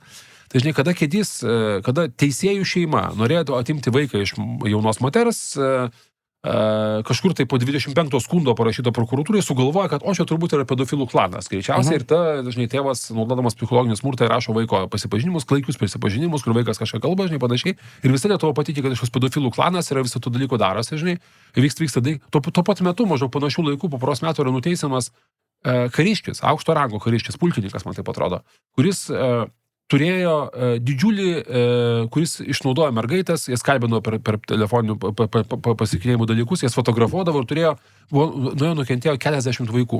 Ir tai buvo tuo pačiu metu. Jisai turėjo konspiratorių, keisdavosi informacijos, bet visa ta informacija buvo labai greitai ten nutildyta ir nieko daugiau apie tai nesimatė. Ir mane tuo metu paėmė šiurpas, kaip galima nesunkiai nusiųsti žmonės, kažkur tai ten tipo, čia oranžinis megztukas, violetinis megztukas, čia gardeva panašiai, žinai, dėl situacijos, kuri buvo akivaizdus, kova dėl, tiesiog negalėjo teisėjų šeima leisti kažkokiam mergai pasimti čia jų vaiką, žinai, taip sakant, kažkur tai daryti, žinai, pasibaigia žudynėmis ir kitais dalykais, kai ten patys visi išprotėjo, vienoje pusėje, kitoje pusėje turi realų pedofilo istoriją, aukštas pareigas užimantis, tikras pedofilas, su visais vaikų įrašinėjimais, su visais hūkinimo terminais, grūminimais, saldainiai, pinigai, dovanėlės mažos, visa kita panašiai, masė fotografijų, masė įrodymų. Ir visą tai tipo, čia biški kažką buvo paėmė pedofilo, ką padarysim, maždaug čia Kanavičių paėmė, nes ten buvo visiškai kito lygio maštabas, su telefonais, su kitais dalykais. Tai noriu pasakyti, žinai, kad Epštyno istorija rodo, žinai, kitas labai geras dalykas yra, Epštynas apie moteris naudoja kodą pizza labai daug kur. Ir čia yra nuostabi istorija. Žodžiu, pasirodo, viški savo istoriją, bet pasirodo, pasakosiu kitą dalį, kaip tie dalykai darosi. Žinai, filmas yra su Kevinu Spacey, beje, iš visų žmonių, kuriame kalbama, kad vienas geriausių dalykų, ką žmogus, vadinasi, usual suspects. Vienas geriausių, kuriame labai garsi frazė yra pasakyti, vienas geriausių dalykų, geriausių triukų, kuriuos kažkada iškrėtė velnas, buvo įtikinti pasaulio, kad jo nėra. Tai one of the best tricks the devil has ever pulled was to convince the world that it does not exist. Ir vienas iš tų būdų, kaip tai padaryti, yra sukurti tokią maskaradą, ar ne? Yra papasakoti dalykus, kad paslėpti triukšme kažkokiam tai, paslėpti realius nusikaltimus. Vienas iš tos istorijos, kurio yra labai daug vartojama žodžiu pica, ir tas pica yra vartojamas labai labai keistas ir tikrai akivaizdžiai yra, labai gali būti, kad yra vartojamas kaip reiškiasi, kaip įvardinimas kažkokių tai seksualinių paslaugų, reiškiasi, arba seksualinių dalykų. Nes ten kalba, labai buvo gera pica, niekas to nesupranta, aišku, bet labai labai faina, o kitam laiške žmogus rašo, čia Snow White buvo labai faina. Dabar, kad kontekstui suprastume apie pizzą. Tai yra du dalykai įdomus. Vienas dalykas įdomus yra garsusis Pizzageitas. Bet Pizzageitas yra istorija, kada nulykinus daug failų, nebuvo rasta iš Clinton kampanijos štabo, nebuvo rasta nieko įdomus, bet buvo rasta labai daug paminėjimų, kad jie užsakinėjo pizzas iš kažkokios pizzerijos. Tai pizserija buvo legit pizzerija, nelabai toli ofiso ir gavino kažkas geras pizzas. Jie vadovavo Dugėjai, bet čia of all people visiškai nesvarbus dalykas. Ir tada kilo baisus dalykas, skambutis, kad visi pasakė, kad pica iš tikrųjų slengas pizza. Dabar labai įdomus dalykas yra tai, kad tas picos slengas iš tikrųjų egzistavo. Slengas, kad pizza yra ten pizza ar ten kažkas kitas yra seksualinės paslaugos, slengas tikrai egzistavo, tiesiog tas slengą pritaikė, tai yra didžiulis ofisas, ten dirbo krūvo žmonių, kurie užsiminė talkoje, ką jie ėda pizzas. Akivaizdžiai ėda pizzas, ta prasme. Tai žinai, tai tada sako, kad kiekvieną kartą, kai sakoma pizza yra, iš tikrųjų čia sakoma slengas ir taip kilo Pizzageitas, pasibaigęs to, kad kažkoks durnius atėjo su pistoletu ir pradėjo veržtis į tos pizzerijos rūsį, kur neva tai yra laikomi tie visi, pakojami vaikai. Bet labai įdomus dalykas yra, kad pasirodo Epštynas kaip tik panašių laikų buvo susitikęs su Forčano įkūrėju, kuriame Pizzagate istorija darėsi kaip tik prieš Pizzagate istoriją. Tai kitaip tariant, žinai, kaip čia pasakyti, tikimybė, kad kažkas galėjo bandyti paslėpti šurmulyje realų. Nu, žinai, kaip dabar nefaina sakyti, kad pizza gali reikšti mergaitės, po to, kai yra Pizzagitas ir mes visi žinom, kad Pizzagitas buvo nesąmonė, žinai. Tai kitaip tariant, žinai, dabar, žinai, Bannonas prisidėjęs mažai prie QAnon istorijos platinimo. Kaip yra faina paslėpti, pakakot apie QAnon, apie tikrą istoriją, kai tu pas fucking dirbi su nuteistų pedofilu, kuris actually daro real-time QAnoną. Ta prasme, ten galbūt ne tokiu mastu, kaip įsivaizduojame, daro real-time ir galbūt be driežažmogių, žinai, ir be žmonių valdymo, ir be adenochromos išgavimo, bet daro realiai tą patį šūdą. Jisai perka vaikų savo tinklą, žinai. Tai noriu pasakyti, va, šitos istorijos, žinai, nu šiaip šlykštė ta istorija, nervinosi, žinai, bet aš noriu pasakyti, šitos istorijos vienas iš dalykų yra tokių, žinai, ta prasme, kad, žinai, kaip čia pasakyti, kad kartais sąmokslo teorijos nereiškia, kad sąmokslų nėra. Taip. Ir aš tik tai paantrinsiu, kad iš principo nuomonė absoliučiai ta pati, kad šlykštumas šito viso dalyko, žinai, žmonės yra evil. Ta prasme, žmonės yra daug evil žmonių, kurie daro evil dalykus. Įtikina save, kad šlykštumas yra tas, kad visi kiti, kurie stovi šalia, daro dalykus, nes jiem taip yra patogiau. Taip, laiko žvakutę šalia. Ir kaupa savo ir čia yra tie žmonės, žinai, they're supposed to be the best of us. Ta prasme, jie turėtų būti tie žmonės, kurie, nu, nekalbant tik apie Ameriką, kalbant absoliučiai. Pažiūrėk tas Geiso filmus, kai jis ten tokį fainą filmuką turėjo, kur ten taip fainai, ten ir toks įdomus, ir toks nuostabus, ir toks išradingas. Ir jie visi sėdi, ir jie arba tame dalyvauja, arba jie tai žino, ir apie tai nieko nedaro, ką beje galima pasakyti ir apie tas pačias agentūras. Ta prasme, kad, žinai, jūs žinote, kad tai yra žmonių išnaudojimo operacija. Talentų, man baisiai patinka talentų skautas arba talentų agentūras. Kokių fucking talentų? Ta prasme, kokius talentus mes kalbam, ką? Dainavimo turbūt, ar talentų istorija talentų. Ir tai yra šliukštu. Ja. Tai gal... Tai nežinau, rezumė prieš Melanijos filmą, čia biškai talentas, tai kalbant prieš Melanijos filmą, tai rezumė nėra čia, kas rezumė, šitą šlikštį istoriją, jinai išlikštė. Aš kažkaip galvoju, žinai, kad gal tas pasišlikštėjimas ir kažką čia, nu, kažką gal ir gero padarys, nes ta prasme, nes faktas yra toksai, žinai, kad reikia rasti kito būdo, kaip su tais tinklais elgtis ir daryti, žinai, faktas yra toksai, žinai, kad reikia rasti būdą. Kitas dalykas, žinai, aš nežinau, kad aš čia tai pasakysiu, bet vis dėlto reikia rasti būdą, kaip kai kurios žmonės reikia laikyti biškį labiau accountable, nes ta prasme, nes tas, žinai, volcinimas, kaip apštinas, žinai, prievartautojas, pasėdėjęs metus kalėjime į Volceną atgal į New Yorką ir taiga vėl čia ir Harvardas ir visi atsiveria ir visi kiti dalykai darosi, žinai, gal ir, taip sakant, gal kai kurie žmonės nuteisti yra biški per mažai, bet jeigu tai buvo teisėsaugos bylos, teisėsaugos dalykas, ta prasme, žinai, taip sakant, reikia suprasti, kad, žinai, kad čia labai gera pamoka yra. Hebra, vat, kai turite tokius dalykus šūdus darote ir reputacijas darosi, visą tai kažkada anksčiau vėliau sugrįš. Čia tas galioja. Ir dar tik tai kitas dalykas paskatinimas, toks būtų bet kokio atveju nesigilinti, nevalgykime kitų žmonių skausmo, nors norisi, ta prasme, nes moteris, kurios yra paminėtos ir Lietuvos, jos yra aukos. Taip. Ta prasme, ir galbūt vėliau taposios ir nusikaltėlėmis.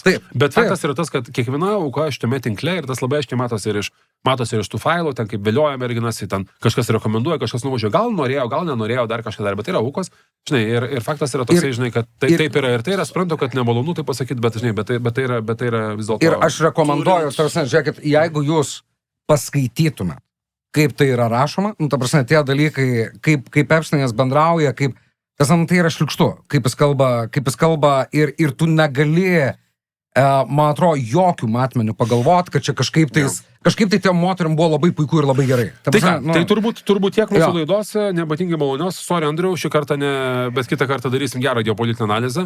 Taip. Aš gal dar vieną analogiją norėčiau apie aukas priminti. Pamenat, kai karas prasidėjo, aš netgi bendradarbį turėjau, kuris labai norėjo žinoti, o kodėl tenai ukrainiečiai šalia daugiaaukščių pastatų savo artileriją stato, kad paskui jie tą artileriją šaudo ir paskui paprasti žmonės miršta. Kodėl jie šitaip daro? Tai atsakymas į tai buvo irgi tas pats. Jeigu nebūtų užpuolę, nebūtų statę artilerijos. Net nesigilinant, statė, ten nestatė. Jeigu polikas nebūtų puolęs, gynėjas nebūtų statęs artilerijos. Šitoj vietoje, jeigu iškrypėlis nebūtų ėjęs žvejot merginų, jos nebūtų papuolę į tą reikalą, bent jau į tą tokį reikalą. Trumpas, paskutinė, šiek tiek linksmesnė istorija, nežinau, ar matėte, išėjo vienas prašiausiai vertinamų filmų pasaulio istorijoje, vakar žiūrėjau 1,3 reitingą turintis IMDb, Rotten Tomatoes kritikai net nebeturi ikonėlės, kaip apibūdinti to filmo blogumą. Tai yra dokumentinis filmas apie Melaniją Trump, kainavęs Cam Lemų dokumentika Labą dieną. 7 lemų su reklamos biudžetu. Taip, ir tai yra absoliučius box office bustas, jis bombina neįtikėtumai, niekas ten neina ir neis. Įdomus momentas. Ta filmą režisavo žymus Pribirbaila, Bretas Ratneris, 2017 metais gavęs, cancelintas Hollywoodo iš principo dėl to, kad tai buvo, man atrodo, 6 moteris, kurios... Genitalėmis mojuodavo. Jo, kurios... pareiškia, kad tai buvo nuo seksualinio priekabiavimo iki privartavimo iš principo. Tas žmogus prieš tai ten daręs, X-Menus vienus daręs, man atrodo, yra Rašau ir dar kažką tais. Tai va, ir įdomu yra tai, kad Bretas Ratneris naujose Epštino failuose yra minimas ne kartą ir net sėdi su merginom draugė su Jeffrey Epštinu, tai va, tas žmogus režisavo filmą apie Melaniją, tai išvadas galima kažkaip patiems pasisakyti. Kurio Melanija yra jaunas modelis. Tai va, buvo jaunas modelis. Tokia istorija, nežiūrėkite to filmo. Nežiūrėkite to filmo. Kolegos, ačiū Jums labai. Šiandien galbūt šiek tiek emocingiau negu prastai, bet už tai per reikalą. Ir visiems linkėjimai. Šitai norėjau dar pasakyti, kad galite neskaityti Epštino failus, geriau neskaityti. Žinok, aš čia atsiemu to žodžiu, žinok, geriau neskaityk Jonas, ką parekomendavo, aš tai, žinok, aš tai praleidau 4 valandas, negalėjau sustoti, mano toksai, kaip čia pasakyti, toks polinkis yra visokias knystės informacijas, tai tikrai norėjau pasakyti, ne fainos tos 4 valandos buvo, visai yra nemielos, 5 gal valandas praleidau. Žiūrėsim, o kitas dalykas, faktas yra toksai, kad dar istorijos nesibaigė apie tos Epštino failus, dar žmonės renkasi, darosi analizės, žinai, pavyzdžiui, darytas analizė, kaip vienas su kitu, kaip atrodo jo diena, kurie dalykai sutampa, kokie įvykiai tuo metu vyko panašiai. Aš manau, kad dar to analizų čia atsiras nemažai, o Sintas gerai dirba. Ir sužinosim gal dar kažko ir daugiau. Bet turbūt jau daugiau nebepasakosim apie jį. Aš labai tikiuosi. Aš labai tikiuosi, kad nepasakosim. Bet žinai, bet dar nieko nežinom. Žinai, čia kol kas istorija yra tokia, kad dar mes nežinom baisiausias dalis, mes nežinom, kas vyko tam toj saloj, nes šitą informacijos apie tai yra labai labai nedaug. Ačiū visiems, geros dienos. Ir palaikinkime ir pakomentuokite ir palaikinkite mūsų epizodą ir užsiprenumeruokite, jeigu dar to nepadarėte. Stiprus kartu, 1409. Paskambinkim. Ačiū.